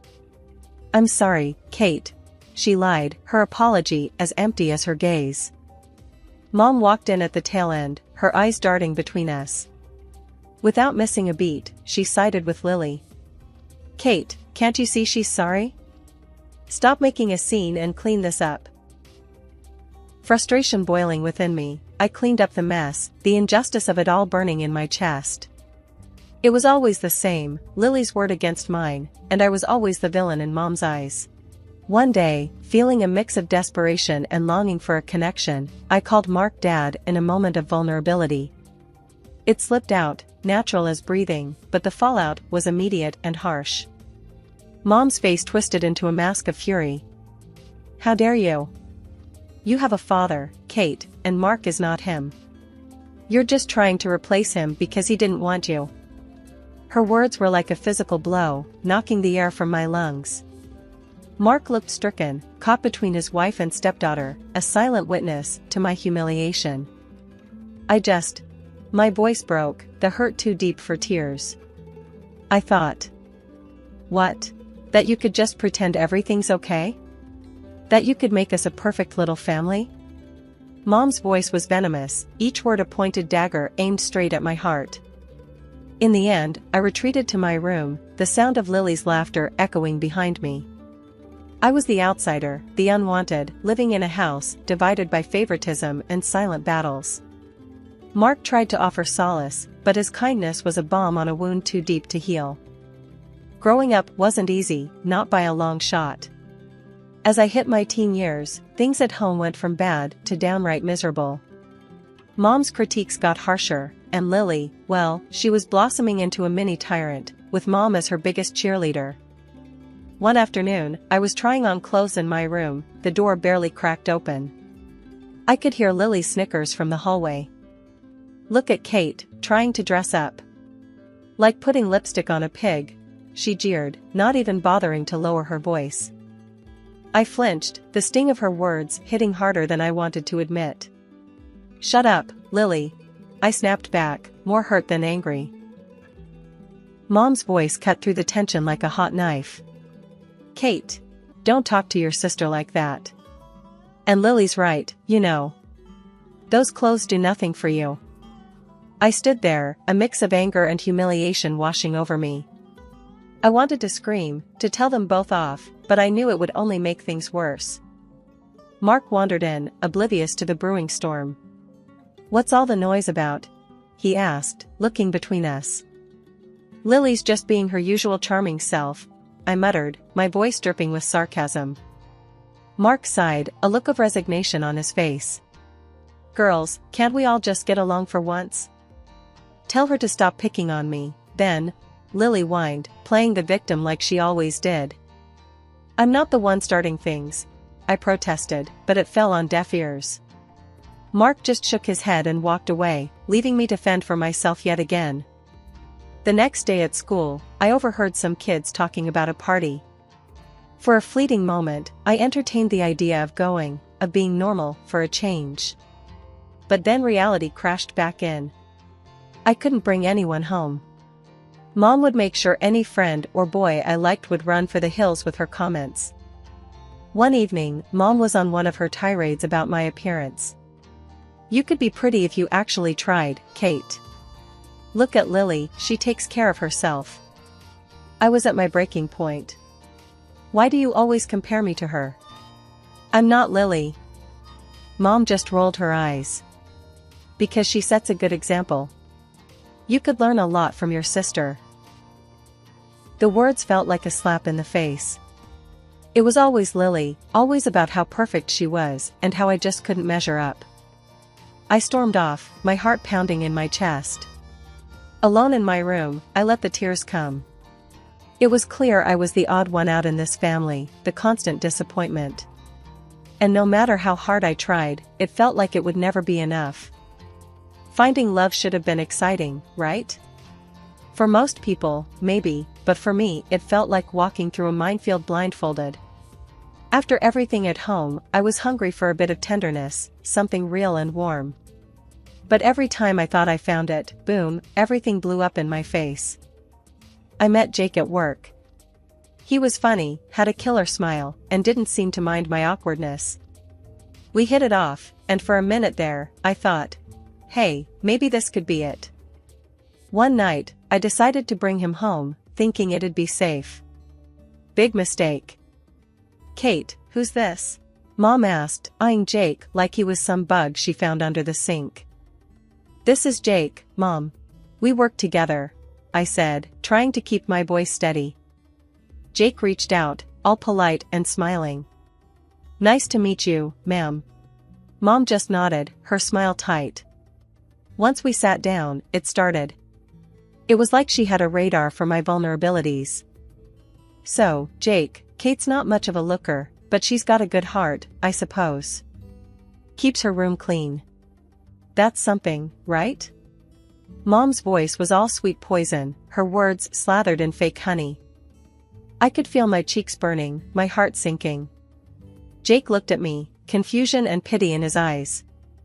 That look, it just about killed me. "Actually, I think Kate's great. Really smart and funny," Jake said, trying to defend me, but Mom wasn't having it. "Oh, sure. But you know, boys always gotta be careful. Girls like Kate, they get clingy, think every date means wedding bells," Mom went on, each word a dagger. The evening couldn't end fast enough. Jake left, and so did any hope of us. He was cool at work, but distant. Couldn't blame him. Who'd want to dive into that hot mess? It wasn't just Jake. There was Tom, Darren, and a few others. Different faces, same story. Mom would either scare them off with her warnings, or Lily would do her part, spilling some made-up scandal about me. I stopped bringing guys home after that. Started meeting them outside, but the damage was done. My confidence was shot. Every date felt like a ticking time bomb, waiting for the moment they'd find out about my crazy family and bail. One night, after another failed date, I came home to find Mark sitting in the living room, alone. "Rough night?" he asked, the TV casting shadows on his tired face. "Yeah, you could say that," I replied, slumping down beside him. "Kate, you're a catch, you know that? Any guy would be lucky to have you," Mark said, sincere as always. I wanted to believe him, really, I did. But belief was a luxury I couldn't afford. Not with Mom and Lily always there, ready to remind me I wasn't enough. "Thanks, Mark. Just gotta keep looking, right?" I forced a smile, but inside, I was crumbling. "Yeah, keep looking. He's out there, Kate. Someone who'll see you for the amazing person you are," Mark encouraged, his optimism a faint light in the darkness. I nodded, not really convinced, but grateful for Mark's belief in me. Maybe one day, I'd find someone who looked past the mess, saw me, and stayed. Until then, I'd keep searching, hoping for a love that could withstand the chaos of my life. A few years down the road, and here I am, Kate, at 27, carving out a slice of life for myself. I've got a decent job as an economist at this big company, and I've been living in my little slice of independence, a small apartment that's all mine. But the real game changer? Meeting Alex. He's not just some guy, he's the guy. The one I can actually picture the whole "till death do us part" scenario with. One evening, lounging on my thrift store couch, Alex turned to me, his eyes serious, but kind. "Kate, I think it's time we introduce each other to our folks. I mean, if we're serious about this, and I know I am, they should know, right?" My stomach did a somersault. Meeting his folks? Sure. My family? That's a whole different ballgame. "Alex, you know I'm all in with you, but my family, it's complicated." He took my hand, his thumb brushing against mine. "Hey, we all have our brand of crazy at home. How bad can it be?" I sighed, spilling the beans about the whole ordeal with Mom and Lily, leaving out no gritty detail. Surprisingly, he didn't bolt. Instead, he squeezed my hand tighter. "We'll face them together," he said, and just like that, I felt a bit braver. So, I bit the bullet and called Mark. Out of everyone, he's been a steady rock in the shifting sands of my family drama. "Mark, I've got news. I'm seeing someone, Alex, and we're engaged." There was a pause, and then, "Kate, that's fantastic. When do we get to meet him?" Mark's enthusiasm was like a warm blanket. He didn't skip a beat, jumping straight to when, not if. I let out a breath I didn't know I was holding. "Soon, Mark. I'm a bit on edge about Mom and Lily." "Don't you worry. I'll smooth things over on this end. Just bring that young man over. It's about time there was some good news around here." Hanging up, I turned to Alex, who'd been watching me with a mix of curiosity and concern. "Well, Mark's on board. Looks like we're doing this." He grinned, pulling me into a hug. "See? Step 1, down. We'll handle the rest just fine." But as the day approached, I couldn't shake off the nerves. Meeting Alex's folks went better than I could have hoped. They were warm, welcoming, everything you'd want in potential in-laws. It gave me a sliver of hope, maybe too much. Now, as I paced the length of my living room, I tried to muster that same hope for the upcoming dinner at my family's house. Alex, ever the optimist, assured me it'd be alright, but deep down, I knew the storm that was brewing. It was going to be a showdown, my past against my future. But with Alex by my side, I felt a tad more courageous. Still, I couldn't help but run through every possible scenario, each ending more dramatic than the last. "Kate, it'll be okay," Alex said, catching me mid-pace and pulling me into his arms. "Whatever happens, we're in it together." The air was thick as Alex and I approached my mom's house, both of us bracing for what was coming. Little did we know, the evening had a twist in store. "Kate, Alex, finally. Mom greeted us at the door, her usual frostiness replaced by a warmth that felt out of place. As soon as we were settled and introductions were out of the way, the bomb dropped. "So, Alex, Kate tells me you're quite the big shot, director of your company and all," Mom said, her eyes lighting up in a way I hadn't seen in years. Alex, ever humble, just nodded. "Well, I wouldn't say big shot, but yeah, I've worked my way up." That's all it took. Suddenly, Mom was all smiles and praises, hanging on Alex's every word. The transformation was almost comical if it wasn't so painfully obvious. Dinner was served, and the atmosphere had done a complete 180. Mom was laying it on thick, every other sentence aimed at showcasing how wonderful our family was, especially Lily. "Lily's just been accepted into the honors program at school," Mom boasted, shooting a look at Alex as if to say, "See, we're a family of achievers." Lily ate up the attention, adding her own embellishments. "Yeah, I've always been top of my class. I guess it runs in the family." I couldn't help but roll my eyes. Alex gave my hand a squeeze under the table, a silent show of solidarity.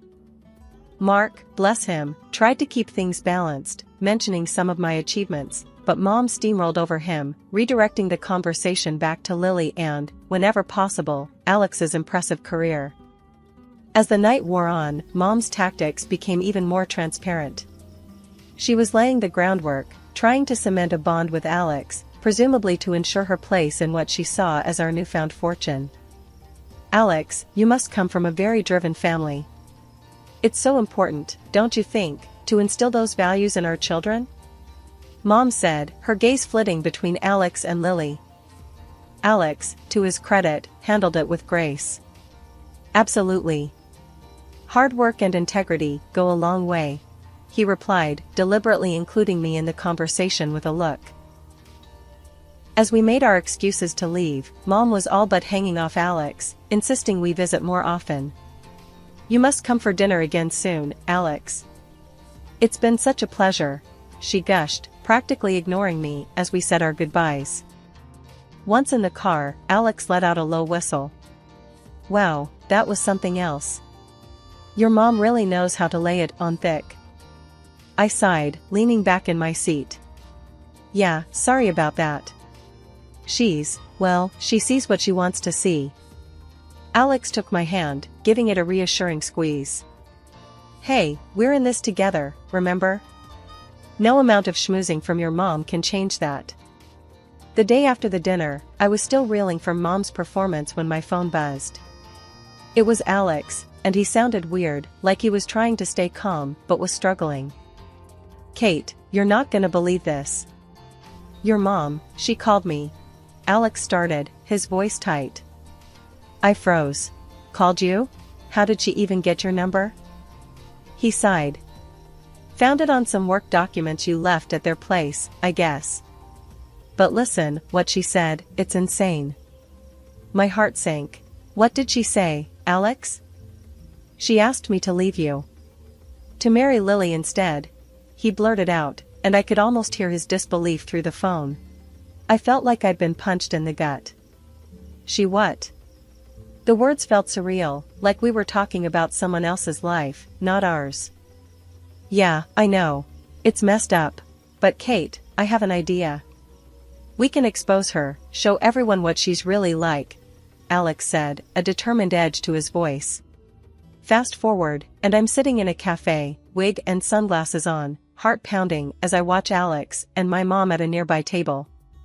The conversation flows, with my mom laying out her absurd proposal like she's negotiating a business deal, unaware of the dictaphone hidden in Alex's jacket. As the meeting wraps up, my mom leaves the cafe, all smiles and confidence. I watch her go, shaking my head. This was a woman I no longer recognized, a stranger wearing my mother's face. Alex joined me, his face a mix of concern and anger. "You okay, Kate?" I looked up at him, my decision clear. "Yeah, I'm okay. Let's go home. We have a wedding to plan." The day had come for truths to be laid bare, for masks to fall off, revealing the raw reality underneath. I walked into my parents' house, not as the Kate they thought they could manipulate, but as someone who had seen through their deceit. As I stepped in, my mom greeted me with a smug smile, one that made my stomach churn. "Well, look who decided to show up. Too bad Alex won't be joining us anymore, right? He's chosen Lily over you," she gloated, her voice dripping with false pity. Mark, standing beside her, looked confused, his eyes shifting between Mom, Lily, and me. "What's going on here?" he asked, his voice heavy with concern. I didn't respond immediately.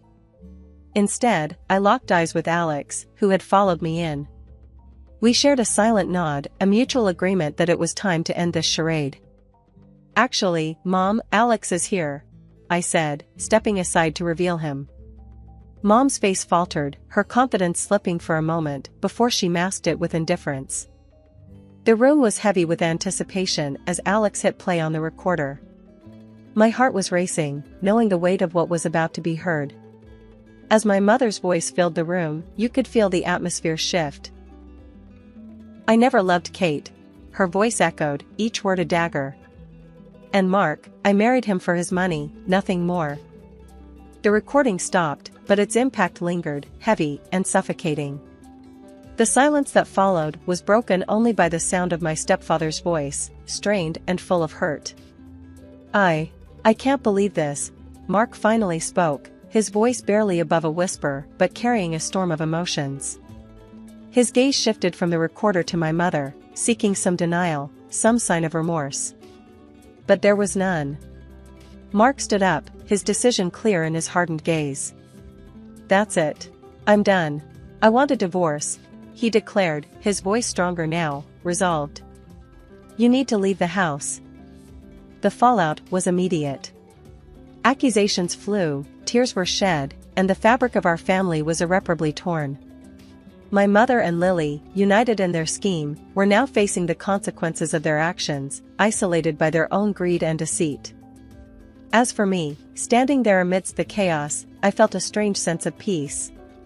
The truth, as painful as it was, had set me free from the web of lies that had ensnared our lives for too long. In the weeks that followed, I focused on rebuilding, on planning a future with Alex, one based on trust and love. We got married in a small, intimate ceremony, surrounded by friends and those who truly cared for us. Mark was there, his presence a symbol of the family ties that still held, despite everything. Mom and Lily? I made the difficult decision to cut ties. It wasn't easy, but it was necessary for my peace of mind, for my happiness. As Alex and I stood together, hand in hand, I realized that this was just the beginning. A new chapter, free from the shadows of the past, ready to face whatever came our way, together. Hey, everybody. Name's Emma, and if you've got a minute, I've got a tale that's a bit of a roller coaster, one that dives into love, betrayal, and a fight for dignity. Before we dive into the deep end, let me set the stage and introduce you to the cast of this little drama of mine. It starts with me, Emma. Born into what many would call privilege, with a silver spoon and all that jazz. But despite the cushy start, I was raised to value hard work over handouts. My dad's the king of the engine additive world, a self-made man who turned a niche into an empire. Mom's no slouch either, she built a beauty salon empire from the ground up, making her name synonymous with style. Their divorce when I was 19 could have been messy, but they kept it classy, splitting everything down the middle while somehow maintaining a friendship. Dad stayed single, content with his business and bachelorhood, while Mom remarried but didn't expand the family beyond me. Enter Jake, stage right. My husband, or as I've come to think of him, the catalyst of my personal upheaval. We got hitched when I was fresh out of college, after I landed a job teaching music to kids with more energy than sense. Life seemed pretty sweet until we hit a bump, I got pregnant, and suddenly, Jake's true colors started to bleed through. One lazy Sunday, sprawled on the couch with his feet up, Jake casually lobbed the grenade into our life. Emma, babe, why don't you just quit your job? Stay at home with the baby. We'll manage. I nearly choked on my tea. Quit my job? Jake, you know we can't afford that on your salary alone. Plus, I love my work. He waved a hand dismissively, a smirk playing on his lips. Come on, Em. It's not like we're ordinary folks. Your dad's loaded. A little help from him, and we're golden. I felt my blood boil. That's not the point, Jake. I'm not tapping into my parents' wealth for our day-to-day. We agreed to live within our means. But Jake wouldn't let it go. Over dinner, in front of his parents no less, he brought it up again.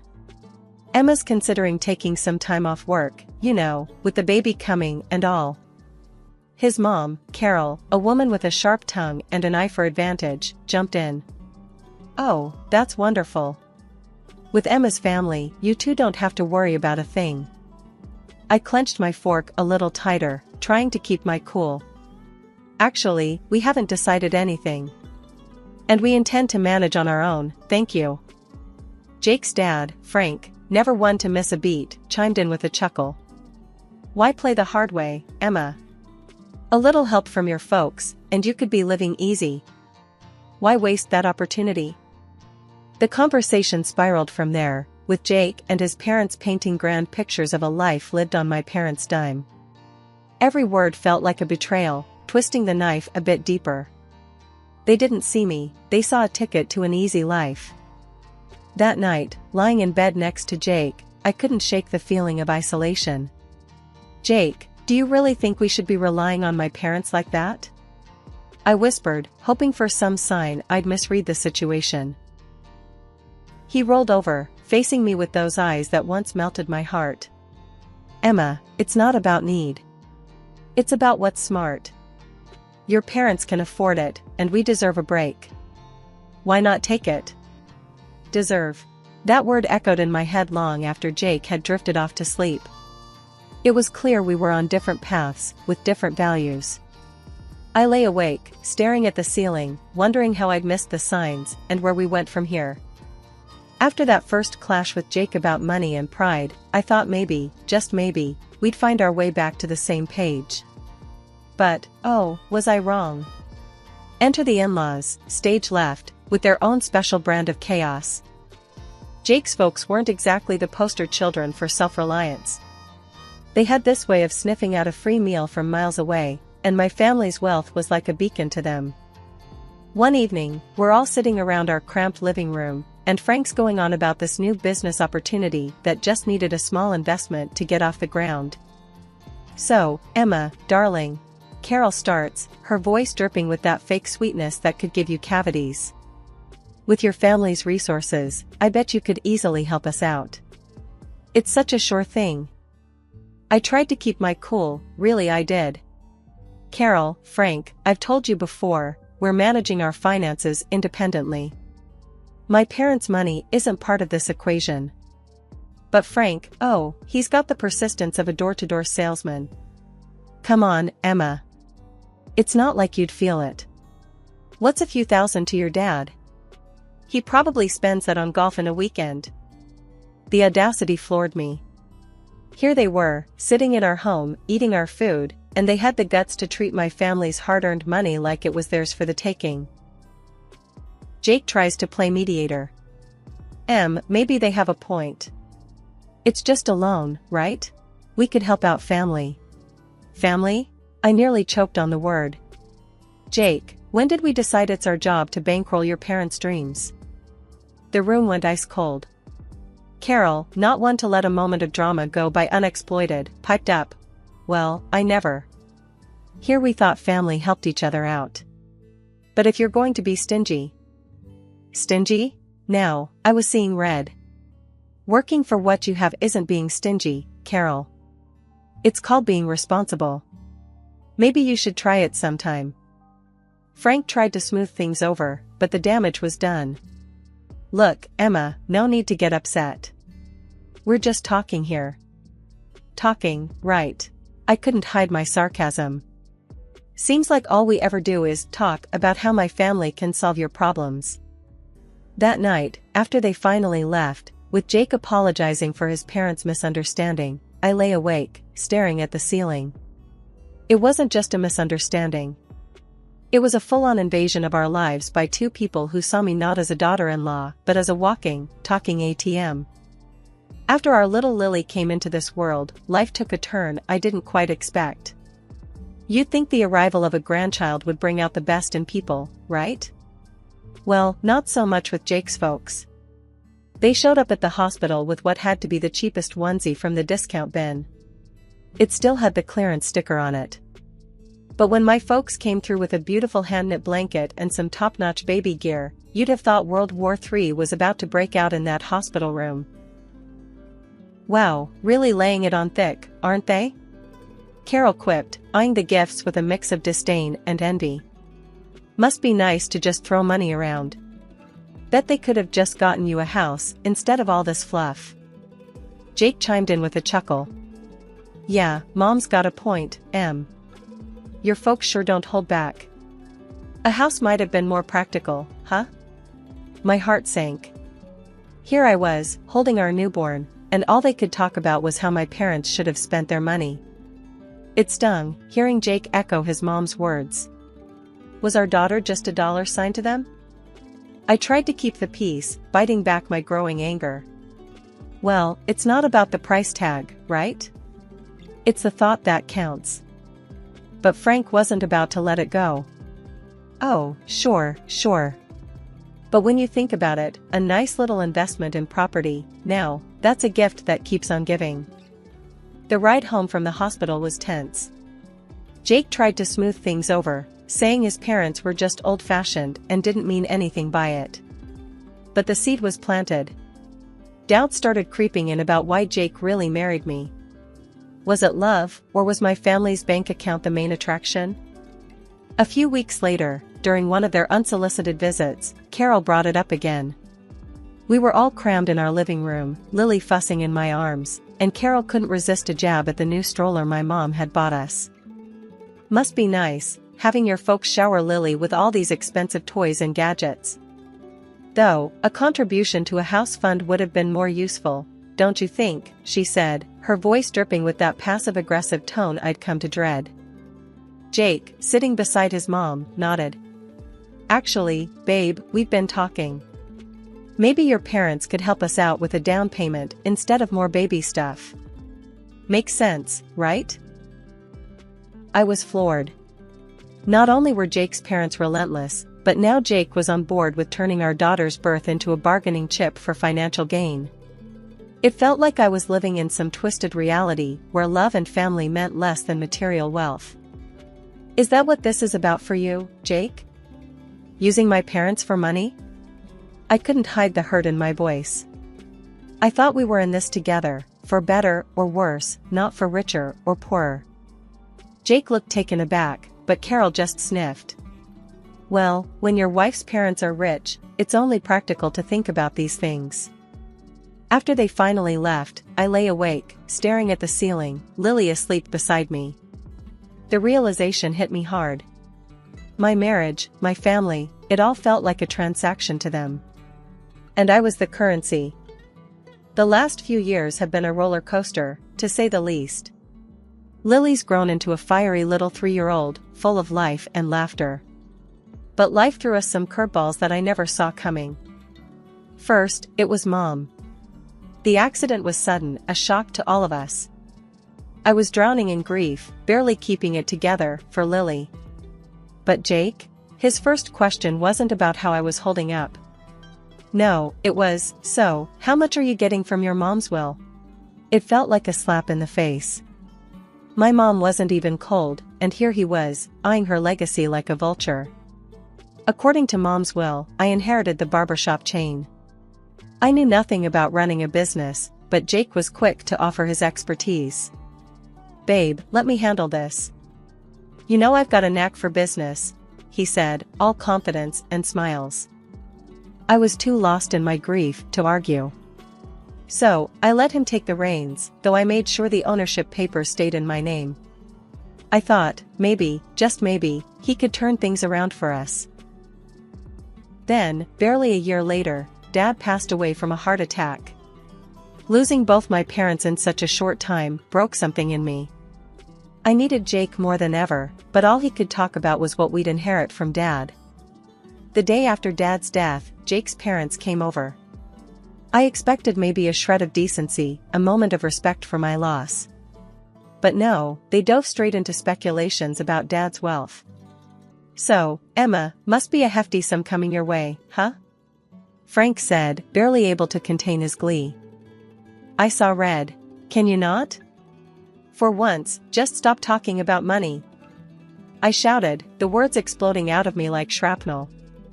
Carol put on her best offended face. "Well, I never. We're just concerned about the family's future. No need to be rude." Jake tried to play peacemaker, as always. They're just curious. It's a big deal, you know?" "A big deal?" I echoed, my voice rising. "My parents are gone, Jake. And all you and your parents can think about is cashing in? Is that all I am to you? A bank?" The room fell silent. The tension was thick enough to cut with a knife. Jake looked at me, then at his parents, and mumbled some half-hearted apology. But the damage was done. I couldn't stand the sight of them, their greed, their complete lack of empathy. "Get out," I said, my voice steady, but cold. They left, Carol muttering under her breath, Frank with a scowl. Jake lingered, trying to justify his parents' behavior. But I was done listening. 2 days after my dad died, Jake comes bouncing through the doorway earlier than usual. "Babe, I've got awesome news." He beams at me, barely containing his excitement. "I've struck a deal to sell the hairdresser chain. Can you believe it?" My jaw nearly hit the floor. "What? You did what without even asking me?" I was fuming, feeling a mix of betrayal and disbelief. Before we could really dive into it, his folks showed up, ready to party like we'd hit the jackpot.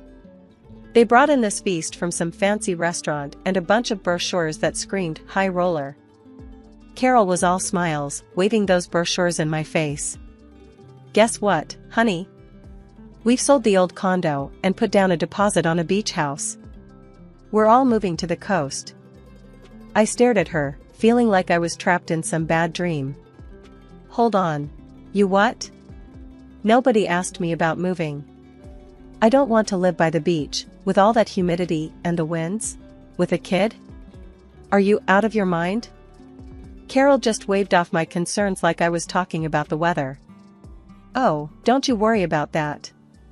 We've also booked a cruise. You should come with us. It'll be fabulous."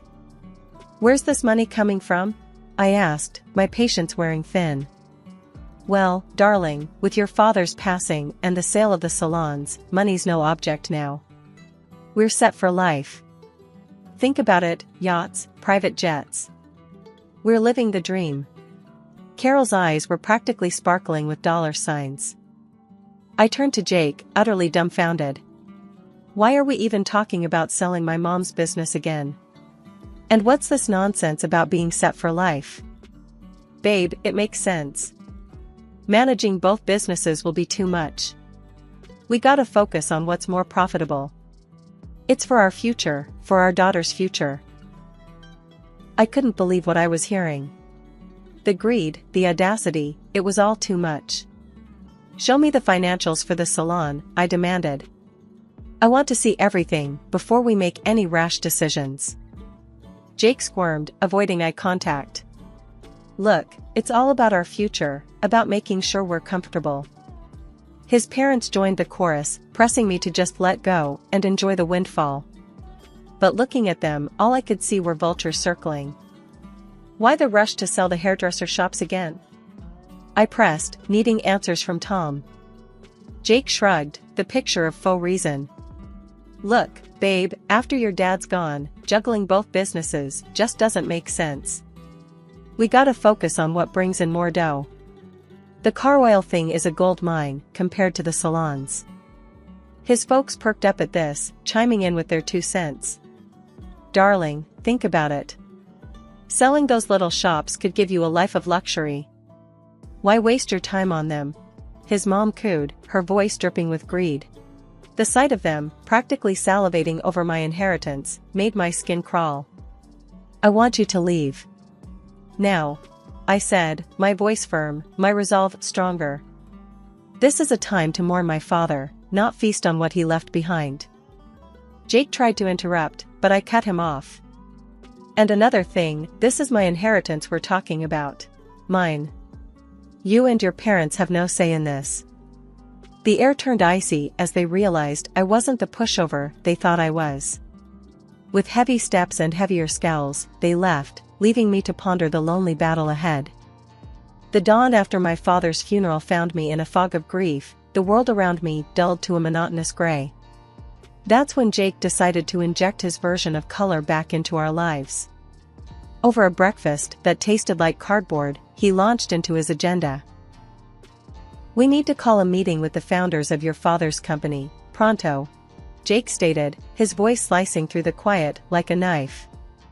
I paused, a piece of toast halfway to my mouth, and stared at him. "Jake, my father has just been buried. Can't this wait? I need some time to process everything." He waved off my concerns with a flick of his hand. "Time is money, babe. We need to act fast." Frustrated and seeking clarity, I reached out to our family lawyer, asking for a breakdown of the barbershop chain's status and a primer on my father's business dealings. Information, I hoped, would give me some ground to stand on. A month whirled by in a blur of legal jargon and financial statements until Jake, accompanied by his parents, descended upon our house once more, each of them bursting with unsolicited advice and greed-laden suggestions. Without so much as a hello, Jake dove right in. "You know, I've been thinking, I'm the right man to lead your dad's company." The audacity of his claim left me speechless, but he wasn't done. "And I'll need a new car. Something that screams business mogul. The latest BMW should do the trick." Before I could even muster a response, Carol chimed in with her own outrageous demands. "The coastal house is nearly ready. We just need to throw in another $300,000, plus some for furniture.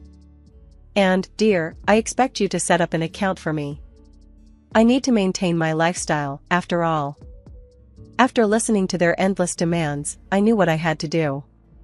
It was like a switch flipped inside me. No more Mrs. Nice Gal. Clutching the divorce papers like a shield, I stepped forward, interrupting their chatter. "Jake, we need to talk," I announced, placing the papers before him on the coffee table. He picked them up, a frown creasing his forehead. "What's this, then?"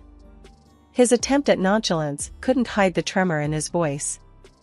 "Divorce papers," I stated, every word deliberate, icy. "I've had the business audited. Jake, you've run it into the ground. It's teetering on the edge of ruin because of your management."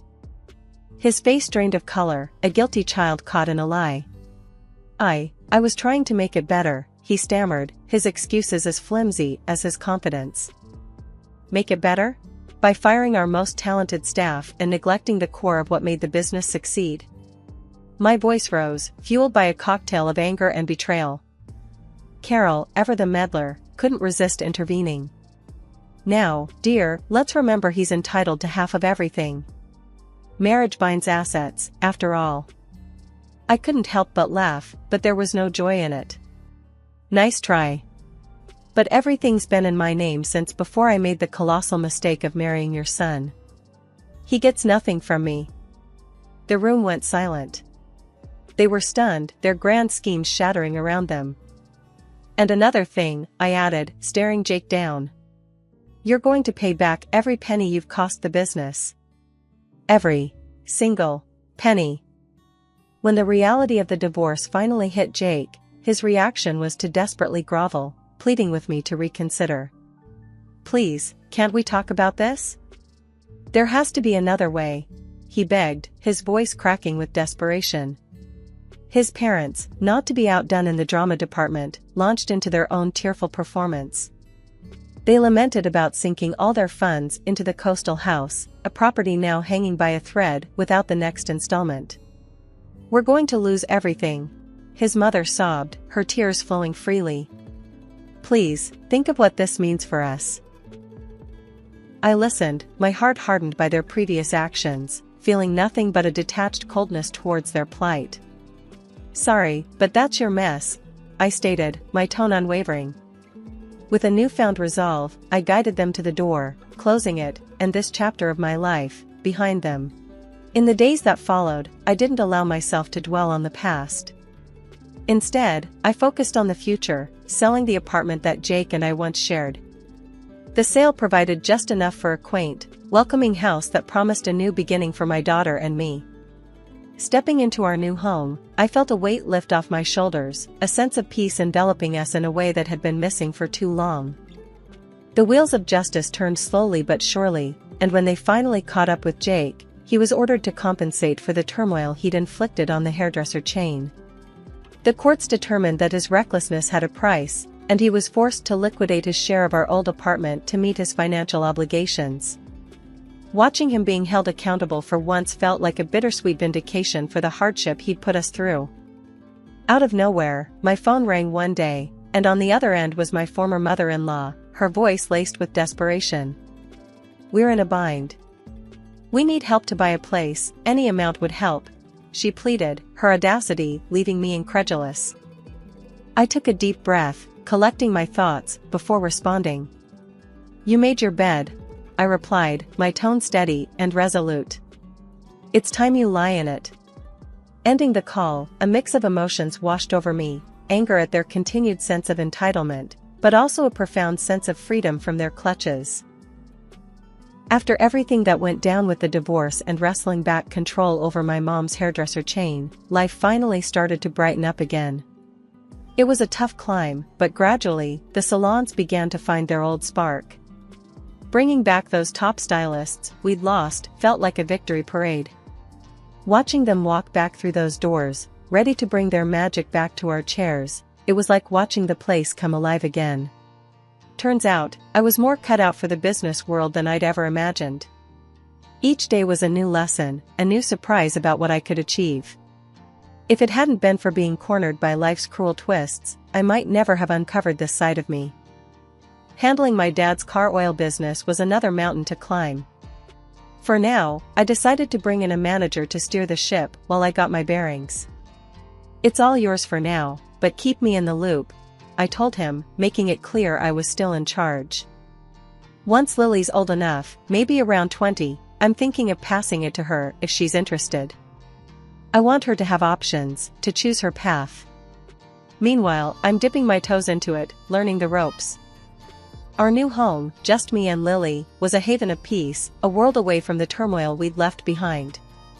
It was small, sure, but it was ours, a place where we could grow, heal, and build something new. Every corner filled with laughter, every nook cradling a memory we were making together. Out in the garden, Lily's laughter was a balm to my soul. "Mommy, when I grow up, I want to be just like you," she'd say, her eyes alight with wonder and admiration. "You're going to be even more amazing," I'd respond, pulling her into a hug. I knew, deep down, that we were on the brink of something wonderful. Together, we were unstoppable, ready to meet whatever the future held with open arms and hopeful hearts. I remember the day I met Alex like it was yesterday. I was at this little dive cafe, minding my own business, sipping on the cheapest coffee they had, trying to make sense of my scattered thoughts and plans. That's when he walked in, like a scene straight out of a movie, except there were no dramatic lights or music, just the sound of the bell above the door and the smell of stale coffee mixed with his aftershave. "Is this seat taken?" he asked, pointing to the chair across from me with a smile that could knock you off your feet. "Looks free to me," I replied, trying to sound cool and not at all flustered by his sudden appearance. We started talking, and damn, it was like we were cut from the same cloth. He was into all the junk I was, from binge-watching the same trashy series to arguing about the best pizza topping. It's pineapple, fight me. Fast forward a bit, and we're dating. Not just casual meetups, but the real deal. It felt like I'd known him my whole life, and before we knew it, we were talking about getting hitched. That's when the drama started. His parents, let me tell you, were something else. The first time I met them, it was like walking into a lion's den wearing a meat dress. They had this way of smiling while sizing you up, like they were deciding whether you were worth their time or not. "So, you're the girl Alex can't stop yapping about," his mom said, her voice dripping with something that was definitely not warmth. "Guilty as charged," I shot back, trying not to let her see she got to me. "They laid down the law pretty quick, telling us we needed to sign a prenup. Now, I ain't no gold digger, and I sure as hell don't need anyone's money, but that rubbed me the wrong way. I'll sign your prenup," I told them. "But I've got one condition. If one of us cheats, the cheater pays up $100,000. Alex looked like I'd slapped him with a fish. "Babe, I'd never cheat on you," he said, all wide-eyed and serious. Yeah, well, my ex said the same thing before I caught him with his pants down, literally. "So, it's this or nothing." He agreed, and his parents did too, though they looked like they'd swallowed lemons. We thought that was the end of it, but boy, were we wrong.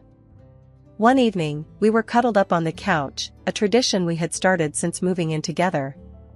We had this old, rickety couch that we swore we'd replace, but never did because, somehow, it had become our spot. The TV was on, but we weren't watching. We were too busy making plans for a trip to Italy we knew we couldn't afford but were determined to make happen. "Alex, think about it. The food, the wine, the art. We have to go," I said, my eyes sparkling with excitement. Alex laughed, wrapping his arm tighter around me. "Emily, babe, you had me at food. But let's face it, our bank account is more camping in the backyard than romantic getaway to Venice." I playfully nudged him. "So, we'll save. We'll cut back on. I don't know, things we don't need, like your video games." He feigned horror. "Not the video games. Take my shirts, my shoes, even my beloved coffee maker, but leave the games alone." We laughed, but that was us, always dreaming big but grounded in the reality of our modest lives. We didn't care, we were happy. The happiness wasn't just in the big moments, it was in the little things, too. Like how Alex would make breakfast on Saturdays. He couldn't cook to save his life, but he'd somehow mastered the art of scrambled eggs and toast, which he'd serve with a side of his terrible coffee. I loved those mornings. "Hey, I'm thinking scrambled eggs today, what do you think?" he'd ask, already heading to the kitchen. "Only if you promise not to burn the toast this time," I'd call out, followed by, "And I'm making the coffee." One day, the topic we had been avoiding came up. We were doing dishes together, a mundane task that somehow felt special because we were doing it together. "Emily, we need to talk about, starting a family," Alex said, breaking the comfortable silence. I paused, a plate in hand. "I know. It's scary, isn't it? What if we can't?" Alex turned to me, drying his hands on a towel. "Then we'll deal with it, together. But we won't know until we try, right? I mean, how hard can it be?" I laughed, a mix of nerves and love. Famous last words, babe. But that's how it was with us. No matter what we were facing, we faced it together. Even when his mom started dropping not-so-subtle hints about grandchildren every chance she got, we took it in stride. "Emily, darling, when are you going to give me some grandbabies? You're not getting any younger, she'd say, her voice sweet but the message anything but. I'd bite my tongue, smile, and say, "We're working on it, aren't we, Alex?" And he'd jump in, "Yeah, Mom, lay off, will you? These things take time." But as the year went on, the pressure started to build, not just from his mom, but from within. We wanted a family, but it wasn't happening as easily as we had hoped. Ever since Judy found her new hobby of making my life a living hell, our home turned into a battleground, and the main weapon was her sharp tongue. It wasn't just about the occasional jibe anymore, it was an all-out war, with daily assaults on my self-esteem and role as a wife. It all spiraled one Sunday lunch, a day that was supposed to be laid back and peaceful. Judy, with her uncanny timing, dropped by uninvited, just as we were about to sit down. The air was tense the moment she walked in, her eyes scanning the room like she was about to conduct a military inspection. "Well, isn't this quaint?" she started, her voice dripping with sarcasm as she looked at the modest spread I'd prepared. "You really outdid yourself, Emily. I can see you've been slaving away in the kitchen all morning." Her eyes briefly met mine, a smirk playing at the corners of her mouth. Trying to keep the peace, I forced a smile. "It's nothing fancy, Judy. Just something simple and quick. Please, have a seat." As we sat down, the barrage began in earnest. "You know, Emily," Judy said, loading her voice with condescension, "I was talking to Mrs. Henderson the other day, and she mentioned how her grandson was just born. It got me thinking, when are you and Alex going to give me some good news? It's not like you're getting any younger." I felt my cheeks burn, a mix of embarrassment and anger. I glanced at Alex, hoping for some support, but he was suddenly very interested in his plate. "Mom, come on," Alex finally muttered, but it was half-hearted, and we all knew it. Judy plowed on, relentless. "And Alex, dear, I don't mean to be cruel, but you're not a charity. You work hard for your money. Why waste it on Emily if she can't do her basic duties as a wife? A cleaning service and a cook would be much more efficient, don't you think?" That's when I couldn't hold it back any longer. "Judy, I am trying my best here. It's not like I don't want to have kids. And as for the house and my cooking, well, I didn't realize marriage was a service contract." Judy scoffed. "Well, it's not a free ride either. You have responsibilities, Emily, which you're clearly not fulfilling." The room was heavy with tension, and I could feel the tears pricking at the back of my eyes. But what hurt the most wasn't Judy's words, it was Alex's silence. He finally spoke up, but it wasn't to defend me. "Yeah, Mom has a point. Maybe we should consider getting some help around here. Would make things easier for you, too." "Easier for me?" His words felt like a betrayal. It was clear I was on my own in this. Over the next few days, Judy's visits became more frequent, and with each visit, her criticism grew sharper. She'd inspect the house, pointing out every speck of dust or a pillow out of place. "You call this clean?" she'd scoff. My eyes must be deceiving me, because this looks like a pigsty. Then came the comments about my appearance. "Is that what you're wearing? You know, a wife should dress to please her husband. It's no wonder Alex is always so tired, he has to come home to this." I tried to fight back. "Judy, I don't dress for Alex, I dress for myself. And he's always so tired because he works hard, not because of what I wear." But it was like talking to a brick wall. Judy had made up her mind about me, and nothing I said or did would change it. Alex's stance, or lack thereof, was the biggest blow. Each night, after his mom's departure, we'd argue. "Why won't you stand up for me, Alex? She's walking all over us, and you're just letting her." "Emily, she's old, set in her ways. What do you want me to do, kick my own mom out?" "No, but I want you to be my husband, to stand by me, not her." It was clear this was more than just about Judy's disapproval. It was about us, our marriage, and whether we were strong enough to stand together or let Judy's criticisms tear us apart. As the days turned into weeks, I realized that this wasn't just a phase. It was a full-blown siege, and if we didn't do something soon, there might not be anything left to save. Things between me and Alex had been icy since Judy ramped up her campaign of critique. But it wasn't just the home front that was feeling the strain. Alex himself had started acting weird, and not in a "he's just stressed at work" kind of way. It was something else, something that made my stomach twist in knots. It started with the phone calls. Alex had always been pretty open about his phone, we didn't keep secrets from each other. But then, he started stepping out of the room every time he got a call. And it was always the same caller ID, John Work. "Who's John Work?" I asked one evening, trying to keep my voice casual. Alex flinched, a telltale sign that he was on edge. "Oh, just a new guy at the office. Lots of questions, you know? But it didn't stop there. Alex, who was as far from a fashionista as you could get, suddenly started caring about his appearance.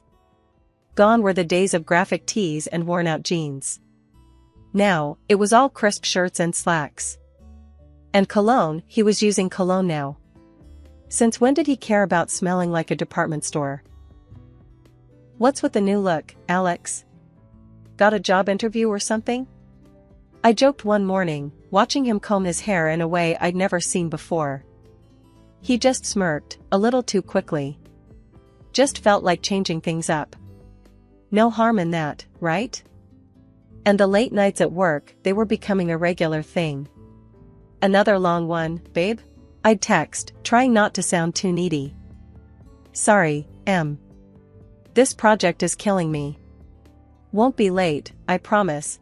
He'd text back, but the clock would tick well past midnight before I heard his keys in the door. I tried to shake the feeling that something was off, but it clung to me like a shadow. That's when I decided to hire a private detective. It felt like something out of a bad TV show, but I had to know for sure. The evidence came in a plain brown envelope, the contents as damning as they were heartbreaking. Photos of Alex with another woman, their intimacy undeniable, captured in frozen moments that shattered our years together. But it was the recording that cut the deepest. Their conversations, filled with endearments and plans, left no room for doubt. They were in love, or at least, he was with her. I sat there, the evidence spread out in front of me, a cold realization settling in. This was it, this was the proof that could anchor me in a stormy divorce, should it come to that. Photos that caught moments stolen from our life together, and words that betrayed every "I love you" he had ever whispered in my ear. But I kept it all a secret, a painful burden I chose to carry alone. I wasn't ready to confront him, not yet. I needed a plan, a way to navigate the wreckage of our marriage with my dignity intact. The following days were a blur. Alex continued his charade, and I played along, the perfect wife with a smile plastered on my face and a heartbreaking silently. Our conversations became a dance around the truth, each word measured, every laugh forced. "Everything okay, Em? You've been quiet," Alex would ask, his concern seemingly genuine. "Yeah, just tired, you know? Work's been crazy," I'd reply, the lie tasting bitter on my tongue. It was just another mundane day, or so I thought, until I stumbled upon a conversation that would change everything. There I was, passing by the slightly ajar door to Alex's office, when their voices caught my attention. It was Alex and his mother, Judy, and they weren't just chit-chatting. The tone was serious, heavy with intent. "I'm telling you, Mom, I can't do this anymore. It's not just about the kids, I've lost all feeling for Emily. It's like we're roommates, not husband and wife." Alex's voice, strained and tired, floated through the gap. Judy's voice, ever so sharp, replied, "Well, of course, you feel that way. She's not given you a child, and let's be honest, what else has she brought to this marriage? But let's not be hasty. My 70th birthday is coming up, and we wouldn't want to miss out on a generous gift from her, now would we?" The cynicism in her voice was like a knife twisting in my gut. They were plotting against me, using me until they deemed it convenient to throw me aside. "And after we get a nice, expensive gift, we can kick her to the curb, right?" Alex said, his voice cold and calculating. "Exactly, dear. Just bide your time a little longer," Judy confirmed, her voice dripping with malice. I stood there, rooted to the spot, a mix of shock and anger boiling inside me. They were planning my exit from this family as casually as one would plan a grocery list. The hurt was deep, but it sparked something else in me, a burning desire for revenge. They thought they could use me, discard me at their convenience. I'd show them I wasn't just some pawn in their twisted game. A few days later, during a family dinner that felt more like a farce than a meal, Judy brought up her upcoming birthday. With the same smirk that I had come to despise, she leaned in and asked, "So, Emily, dear, what are you planning for my birthday? Something special, I hope." I met her gaze, my face a mask of calm. Actually, Judy, I was thinking of throwing you a dinner at the city's most luxurious restaurant. A night you won't forget."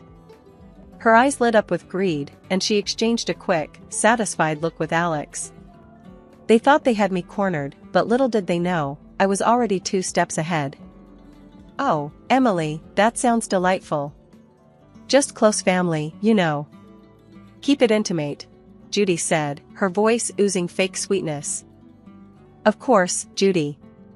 It'll be our pleasure," I replied, the words tasting like ash in my mouth. The weeks leading up to Judy's 70th birthday felt like a slow march towards D-Day. Every smirk from her, every indifferent shrug from Alex, fueled my resolve. The plan was simple yet bold, just like the movies: host a lavish dinner at the city's most luxurious restaurant under the guise of a loving gesture, then drop the bombshell. But, like any good plot, the devil was in the details. The night before the party, the tension at home was palpable. Alex, oblivious to the storm brewing, was casually lounging on the couch, scrolling through his phone. "Everything set for tomorrow?" he asked, not looking up. "Oh, you could say that," I replied, my tone light, belying the turmoil inside. The day arrived, and as guests started to fill the opulent dining room reserved for Judy's celebration, the air was thick with anticipation. My heart raced, not from nerves, but from the adrenaline of what was about to unfold. Judy, ever the queen bee, basked in the attention, lavishing in the luxury of her surroundings. "Oh, Emily, you've outdone yourself. This place is exquisite," she exclaimed, her voice loud enough for nearby tables to hear. As we all settled in, the meal proceeded with the kind of forced merriment that comes with such family gatherings. Laughs were shared, stories exchanged, and then, as the dessert plates were cleared away, the waiter approached with the final act of the evening, the bill. He leaned in, discreetly informing us the dinner cost was $3,000. Without missing a beat, I handed over my card, the gesture unnoticed by most. It was then Alex, with a smirk that didn't reach his eyes, decided to drop his bombshell. "Emily, I think it's time everyone knew. I'm tired of this, of us. I want a divorce." The words hung in the air, a toxic cloud that seemed to suffocate all other noise in the room. Before I could even process the full weight of his statement, Judy piped up, her voice sharp and unforgiving. "Well, then. Since that's out in the open, I think it's best you leave, Emily. We're celebrating family tonight, and well, you're no longer part of it." The room went deadly silent. Every eye was on me, waiting to see how I'd crumble. But I didn't. With a calm I didn't feel, I stood, nodded, and walked out without a word. The cool night air hit me like a slap as I made my way home, the finality of everything that had happened washing over me in waves. By the time I reached his apartment, a plan formed. I packed my essentials, the numbness giving way to a cold resolve. This was it. The end of one life and the start of another. As I zipped the last suitcase, my phone started buzzing, a relentless, insistent vibration that I initially ignored. Curiosity, however, got the better of me. Judy's voice screeched from the other end. "Emily. The payment didn't go through. You need to fix this now." The sweet, sweet irony. In my preparations for the inevitable, I had secured my exit strategy. I had blocked the shared account, knowing it would be the first thing Alex would try to use against me. "Oh, Judy, that's unfortunate. But since I'm no longer part of the family, as you so eloquently put it, I'm afraid you'll have to sort this out yourselves." Her outrage was palpable, even through the phone, but it was music to my ears. The chaos that unfolded was a fitting end to the farce my marriage had become. Reports came through the grapevine of the restaurant staff demanding payment, of Judy's escalating tantrums, and eventually, the arrival of the police to calm the storm she had become. In the end, it was Alex and his relatives who had to pool together the money to settle the bill, a poetic justice for the betrayal and humiliation they had subjected me to. The morning after the dinner disaster felt like waking up to the aftermath of a storm. I had my plan, my resolve, and a set of divorce papers in my hand as I made my way back to what used to be our shared home for the last time, The moment I stepped through the door, the air crackled with tension, thick enough to cut with a knife. Alex and Judy were there, looking like they'd been arguing. The sight of me seemed to unite them in hostility. "You've got some nerve showing up here after last night," Alex spat out, his face a mix of anger and disbelief. Judy, ever the viper, was quick to add her poison. "Ungrateful wretch. You've embarrassed us in front of the whole city. Do you know how humiliating it was to have the police calm me down? People were laughing, filming." I met their fury with a calm I didn't feel. "Embarrassed? You think that's your biggest problem right now?" I tossed the divorce papers on the table, the photos of Alex's infidelity on top. "You should be more concerned with this." The color drained from Alex's face as he picked up the photos, his mother peering over his shoulder. Their outrage turned to shock, then to panic as they realized the extent of what I had. "And let's not forget the prenup, shall we?" I continued, my voice steady. "You cheat, you pay. $100,000, to be exact." Judy's face twisted into a snarl. "You wouldn't dare. You can't do this to us." "Oh, but I can. And I will." My tone was cold, final. Alex, the reality of the situation finally dawning on him, switched tactics. Please. Let's talk about this. We can fix it." I couldn't help but laugh, bitter and hard. "Fix it? You think you can just undo everything with a few words?" "No, Alex. It's done." Judy, ever the manipulator, tried a softer approach, her voice dripping with faux concern. "Emily, darling, think about what you're doing. This will ruin us." "That ship has sailed, Judy. You should have thought about that before." The begging turned to pleading, their words a desperate scramble to salvage what they could. But my mind was made up. I was done being the victim, done with their lies and manipulations. In the end, Alex had no choice but to borrow the money from his parents to pay me. As I left that house for the last time, check in hand, I felt a weight lift off my shoulders. After everything went down, I used the payout from Alex to put a down payment on a small, but cozy place of my own. It's funny, you know, how much peace you can find in the walls of a place that's just yours, where every nook feels like a sanctuary from the chaos of the past. Life's quieter now, and I like it that way. I've got a job that keeps me busy, neighbors who nod and smile, and a little garden that's all mine to tend to. But every once in a while, the grapevine tosses a juicy bit my way about Alex and Judy. Just the other day, I was grabbing coffee from the corner spot where locals hang, and I bumped into someone from the old neighborhood. After the usual pleasantries, they leaned in, voice dropping to a conspiratorial whisper. "Hey, have you heard about the latest drama with your ex and his mom?" they asked, eyes gleaming with the thrill of gossip. I couldn't help but raise an eyebrow, a mix of curiosity and detachment taking hold. "Can't say that I have. Do tell." "Well," they started, clearly savoring the moment. "It seems Judy's not too pleased with Alex's new girlfriend. Word is, they've been at it like cats and dogs. Makes your situation look like a walk in the park." The conversation moved on, but as I walked away, coffee in hand, I couldn't shake the feeling of utter relief. There was a time when news like that would have sent me spiraling, but now? Now it was just another piece of someone else's story. These days, my biggest concern is whether my tomatoes will ripen before the squirrels get to them or if I'll ever get the hang of yoga without looking like a newborn deer on ice. Life's simpler, quieter, and infinitely sweeter on this side of chaos. Hey, I'm Jennifer. I'm 34, been married to Jake for about a year now, and I spend most of my days glued to my laptop, teaching students from all over. Life was cruising along pretty okay until the day it wasn't. You see, Jake and I live in this pretty awesome house my folks left me. It's big, cozy, and has been just ours until recently.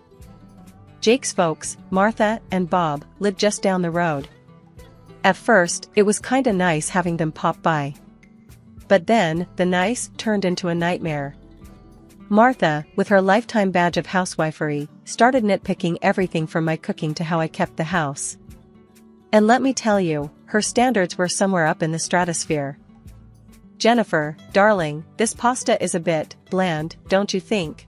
she'd say, screwing up her face as if she'd bitten into a lemon. "And the house? Oh, boy. A woman's touch means a spotless home," she preached. "You do want to keep Jake happy, don't you?" I bit back 1,000,001 retorts every time. "Martha, I work. It's not like I can magic the dust away between classes," I tried explaining once, hoping for a shred of understanding. She just sked, waving her hand as if swatting my words away. "Nonsense. It's about prioritizing. Your job is to take care of the home. And Jake, of course." One day, she even had the nerve to inspect Jake's laundry, right in front of me. "You're letting him wear this? The colors have faded. You're not using the right detergent." I was seething, fists clenched so tight I could probably turn coal into diamonds. But I swallowed the anger, thinking, "Keep the peace, Jennifer. They're not staying with us. It's just a visit." But, man, those visits felt like they were stretching the fabric of my sanity thin. Really thin. One sunny afternoon, I was setting up my laptop for my next online tutoring session when I heard a truck pull up outside. Peeking through the window, my jaw nearly hit the floor. There was Jake, helping his parents unload boxes and furniture from a massive moving truck. My heart sank. This wasn't happening. Martha, ever the matriarch, was directing traffic like she owned the place, while Bob just seemed pleased as punch, not lifting much as he surveyed his new kingdom. Jake caught my eye and gave me an apologetic shrug. I stormed out. "Jake, what on earth is going on?" "Oh, hey, babe. Surprise. Mom and Dad are moving in with us. Isn't that great?" He was all smiles, clearly oblivious to the nuclear level of my panic and anger. "Great? Great? When were you planning on asking me, your wife, about this little life-altering decision?" I was practically spitting each word, incredulous. "Babe, calm down. It's just for a little while. They're having some financial troubles, and this way, they can rent out their place for extra cash. It's a win-win." Jake tried to wrap his arm around me, but I was having none of it. Martha chose that moment to waltz over, a commanding figure in her pastel cardigan and pearls. "Jennifer, darling, it's so sensible, don't you think? We're all family here. Plus, you've got so much space in this lovely house of yours. It was meant to be shared." Shared? This house was my sanctuary, left to me by my parents who are no longer with us. It wasn't just some communal flop house. I tried to keep my cool, but my voice had other plans. "Martha, with all due respect, this is my house. Don't you think this is something that should have been discussed?" "Oh, sweetheart, don't be like that. You know, family helps family. We'll make such lovely memories together." Martha was all but patting herself on the back, while Bob nodded along, adding his 2 cents. "Yeah, Jennifer, it's about time we all got closer, don't you think?" Closer? I didn't even know what to say. The arrogance, the entitlement. It was all too much. Jake looked between me and his parents, a deer caught in headlights. "Come on, Jenny. It'll be fine. What's mine is yours, and what's yours is ours, right?" Wrong. So very wrong. But as angry as I was, I couldn't bring myself to kick them out on the spot. Maybe it was shock, maybe it was that tiny voice in my head reminding me what family meant to Jake. So, I did what I'd become an expert at. I swallowed my fury, plastered on a smile, and welcomed them into my home. As the days turned into weeks, I realized this temporary arrangement was anything but. Martha and Bob made themselves right at home, critiquing my cooking, commenting on my lax cleaning habits, and generally making my life a living nightmare. Jake, meanwhile, was either at work or playing the role of the oblivious husband too well. The temporary situation started to feel like a life sentence. Every day, from the moment I cracked my eyes open to the second I collapsed into bed, was a marathon of trying to juggle work and the incessant demands of my new housemates. One morning, as I was prepping for a particularly important tutoring session, Martha barged into my makeshift office, a frown already etched deep into her face. "Jennifer, this place is a pigsty. When was the last time you dusted? And those cups from yesterday are still in the sink." I clenched my jaw, my fingers pausing above the keyboard. "Martha, I've got back-to-back sessions today. I'll get to it when I can," she huffed, crossing her arms. "In my day, we kept a clean house and worked. It's about managing your time better." Managing my time better? I wanted to scream. Instead, I bit back the harsh words and focused on the computer screen, though I could barely see it through the red haze of my anger. Bob wasn't any easier. He had this uncanny ability to need something right when I was in the middle of explaining complex concepts to my students. "Jennifer, where's lunch? I'm starving here," he'd bellow from the living room, oblivious to the "Do Not Disturb" sign I'd hung on my door. "It's in the fridge, Bob. Just warm it up," I'd reply, my voice strained with the effort to remain polite. "What do I look like, a chef? Can't you take a break and fix something?" He'd shoot back, his voice booming through the thin walls. Jake, bless him, tried to be the peacemaker, but his efforts usually amounted to little more than added frustration. "Jenny, can't you just drop it for today? Let's have a quiet dinner, yeah," he'd say, trying to smooth over the latest flare-up. Drop it? As if I was the one stirring up drama over lunch and dust bunnies. The pinnacle of this daily grind came one evening when I was trying to wrap up my sessions for the day. Martha decided it was the perfect time to lecture me on the importance of a tidy home, again. "You know, Jennifer, a cluttered house is a sign of a cluttered mind. Maybe if you tidied up more, you'd be less stressed." Less stressed? I almost laughed. Instead, I stood up, facing her square on. "Martha, I'm working. This cluttered office is paying our bills right now. And maybe if you're so concerned about the cleaning, you could help out?" Her face turned a shade of red I hadn't seen before. "I am a guest in this house, Jennifer. It's not my job to clean." Guest? The word echoed mockingly in my mind. Some guest they were, turning my life and home upside down. That night, as I lay in bed, staring at the ceiling, I couldn't help but think about the absurdity of it all. Here I was, busting my hump to provide, to teach, and to keep some semblance of peace in my own home, only to be criticized at every turn. Jake's soft snoring next to me was the only sound in the dark room. I turned to look at him, wondering how we ended up here. How did we go from newlyweds excited about our future to roommates, barely speaking, because his parents were driving a wedge between us? 3 months into what felt like the world's longest invasion of privacy, Jake came home early one day, looking like he'd just lost a fight with a bear. "Jenny, I got fired," he blurted out, not even waiting to sit down.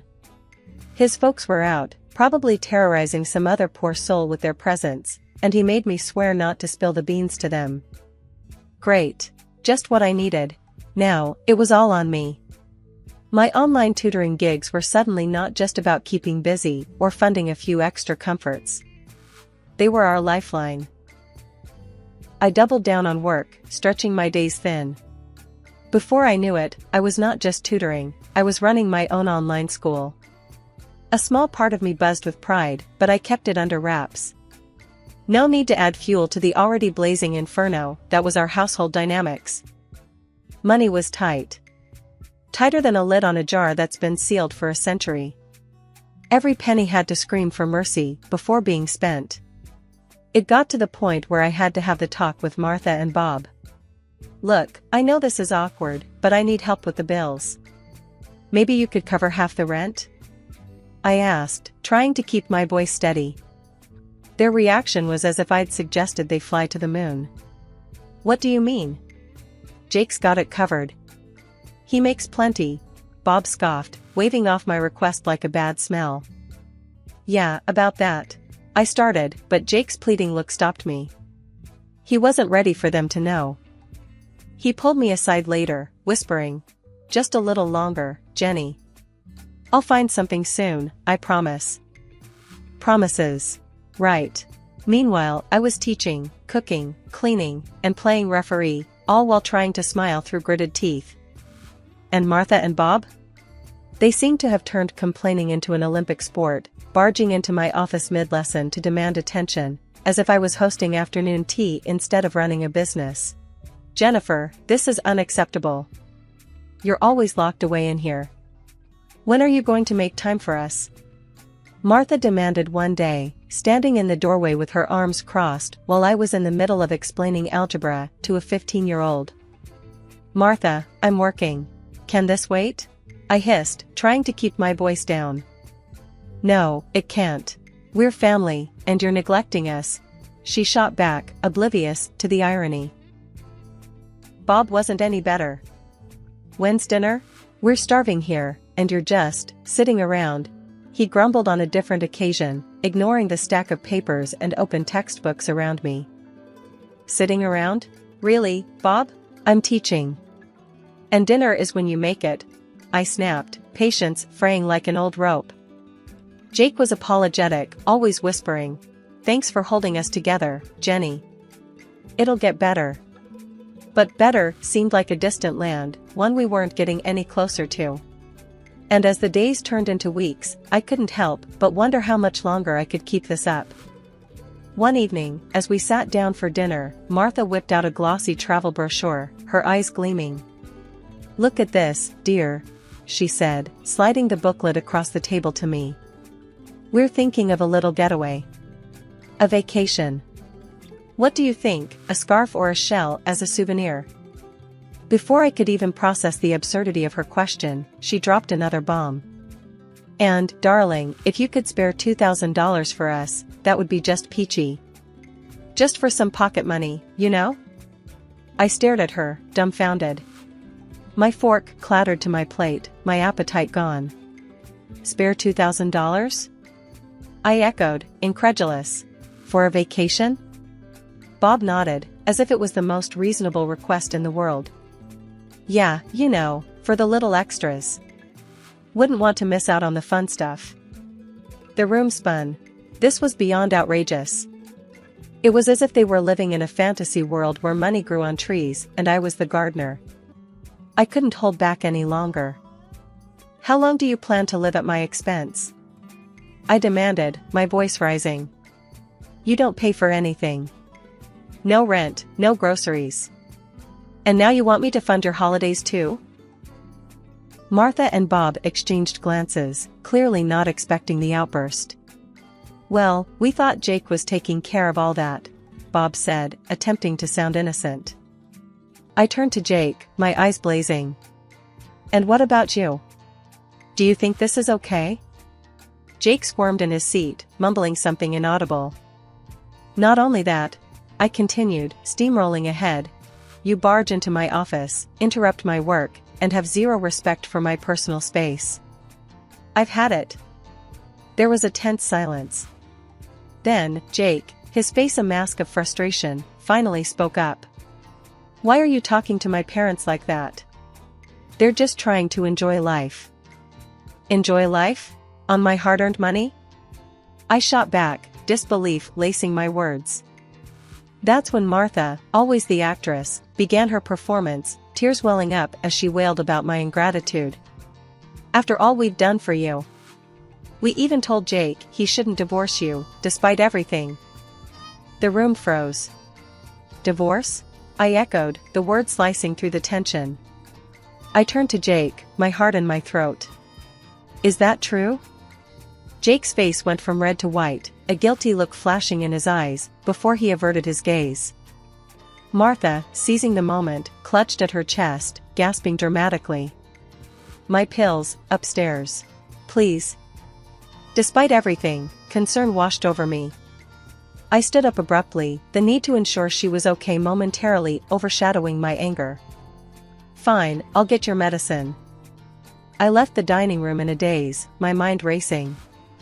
The accusations, the deceit, and now this talk of divorce? My world was unraveling, thread by thread, and I was left to pick up the pieces. I had barely reached the top of the stairs when I realized I didn't even know which medicine Martha was on about. Turning back, the last thing I expected was to overhear the truth that would turn my world upside down. Jake's voice, usually so warm and familiar, was barely a whisper, yet every word struck like a hammer. "Mom, you nearly blew it tonight. We need to get her to sell the house first. Talking about divorce now is just going to spook her." My heart stopped. Divorce? Sell my house? The pieces clicked together in a mosaic of betrayal. His mom, Martha, was quick to reply, her voice a hiss. I know. But keeping up this charade is exhausting. She's not as clueless as you think." Jake was insistent, almost desperate.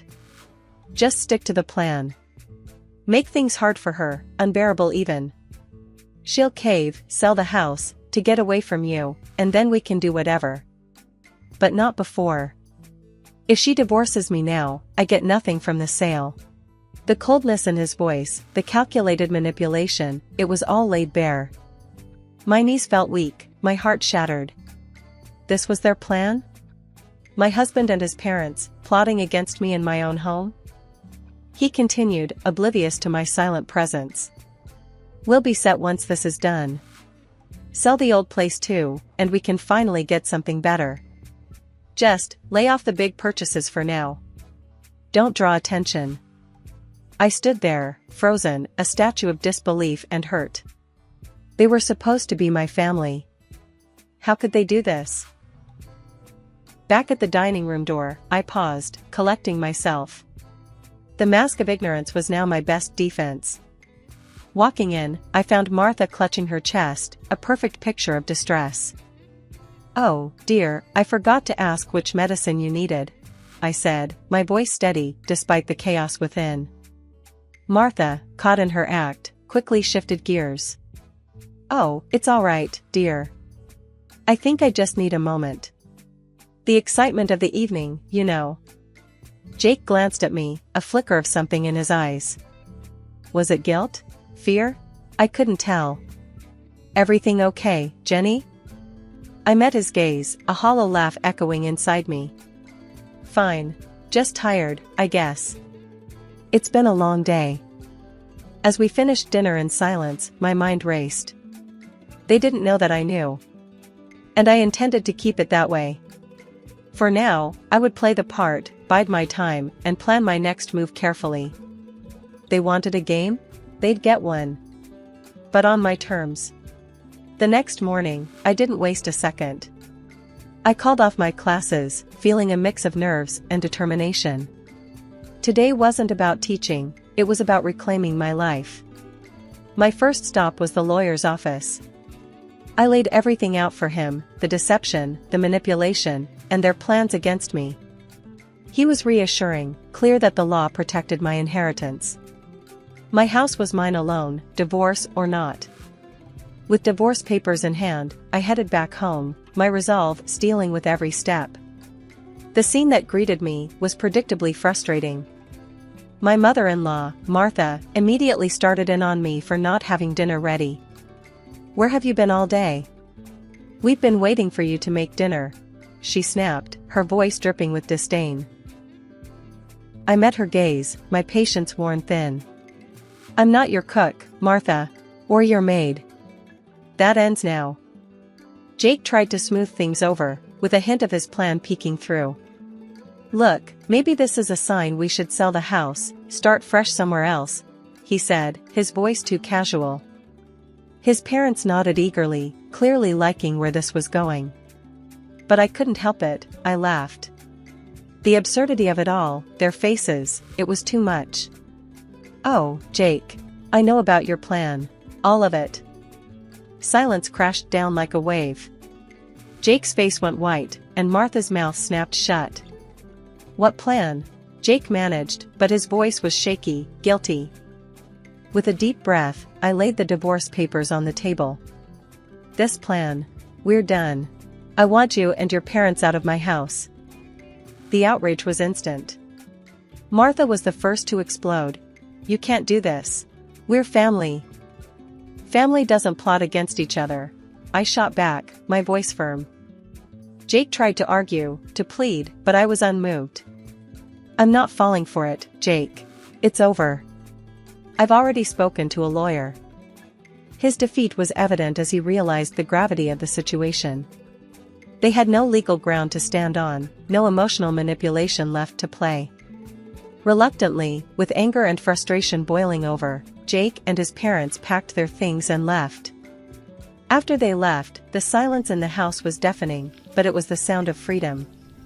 I sat alone in the dining room, the echoes of their departure still bouncing off the walls.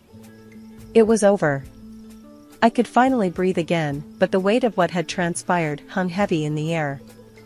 I wasn't sure what to do with myself.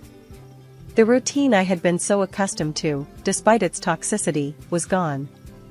I decided to call my best friend, Sarah. If anyone could understand, it was her.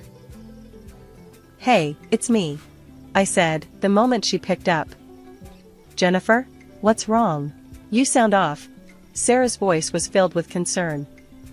I laughed, a mix of relief and disbelief in my sound. "You won't believe what's happened. Jake and his parents, they're gone. I kicked them out." "What?" Sarah practically shouted, surprise evident in her tone. "Girl, what happened?" So, I told her everything. From the overheard conversation to the visit to the lawyer and the final showdown. As I spoke, the reality of my newfound freedom began to sink in. "Wow, Jennifer, that's..."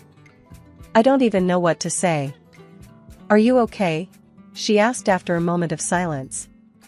"Yeah, I think I am. Better than I've been in a long time," I admitted, feeling a smile spread across my face. We chatted a bit longer, her support lifting my spirits even further. Hanging up, I felt a renewed sense of purpose. The house felt different now, it was mine again, truly mine. I could do whatever I wanted with it, fill it with new memories, maybe even redecorate. The days that followed were a blur of activity. I started making small changes around the house, clearing out reminders of Jake and his parents. With each box I packed away, I felt lighter, more in control of my destiny. I also threw myself into my online school, pouring every ounce of energy into something that was truly mine. It wasn't just a distraction, it was a lifeline, pulling me out of the murky waters of betrayal and onto solid ground. My students, my lessons, they gave me purpose, a reason to look forward every day. One afternoon, as I was prepping for a webinar that had garnered interest from corners of the globe I'd only dreamed of reaching, my phone rang. The screen flashed Martha's name, a name I hadn't seen or thought about in what felt like a lifetime. Curiosity overcame me, and I answered, bracing myself for whatever came next. "Jennifer, dear, it's Martha. We need your help," she stammered, her voice laced with a desperation I'd never heard from her before. I hesitated, memories of their betrayal flashing bright and hot. "What's happened?" "Our house, the one we rented out, it's gone. Burned down because of some electrical fault. And, well, the insurance." She trailed off, the weight of her omission hanging between us. "And you didn't pay the insurance on time. So, now you're out, with nothing." I finished for her, not without a trace of cold satisfaction. "Yes, exactly. We were wondering, hoping, really, that maybe we could stay with you. Just for a little while," she pressed, each word more desperate than the last.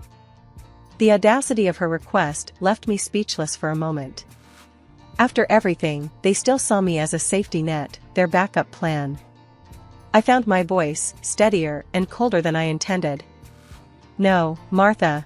That's not possible. You're strangers to me now." Later, through the grapevine of mutual acquaintances, I learned about Jake's new reality. He'd taken a job, one far below the expectations and lifestyle he once held dear, just to scrape together enough for a roof over their heads and the basics. Part of me wanted to take satisfaction in his fall from grace, but another, deeper part of me just felt tired. Tired of the anger, the resentment. It was time to truly move on.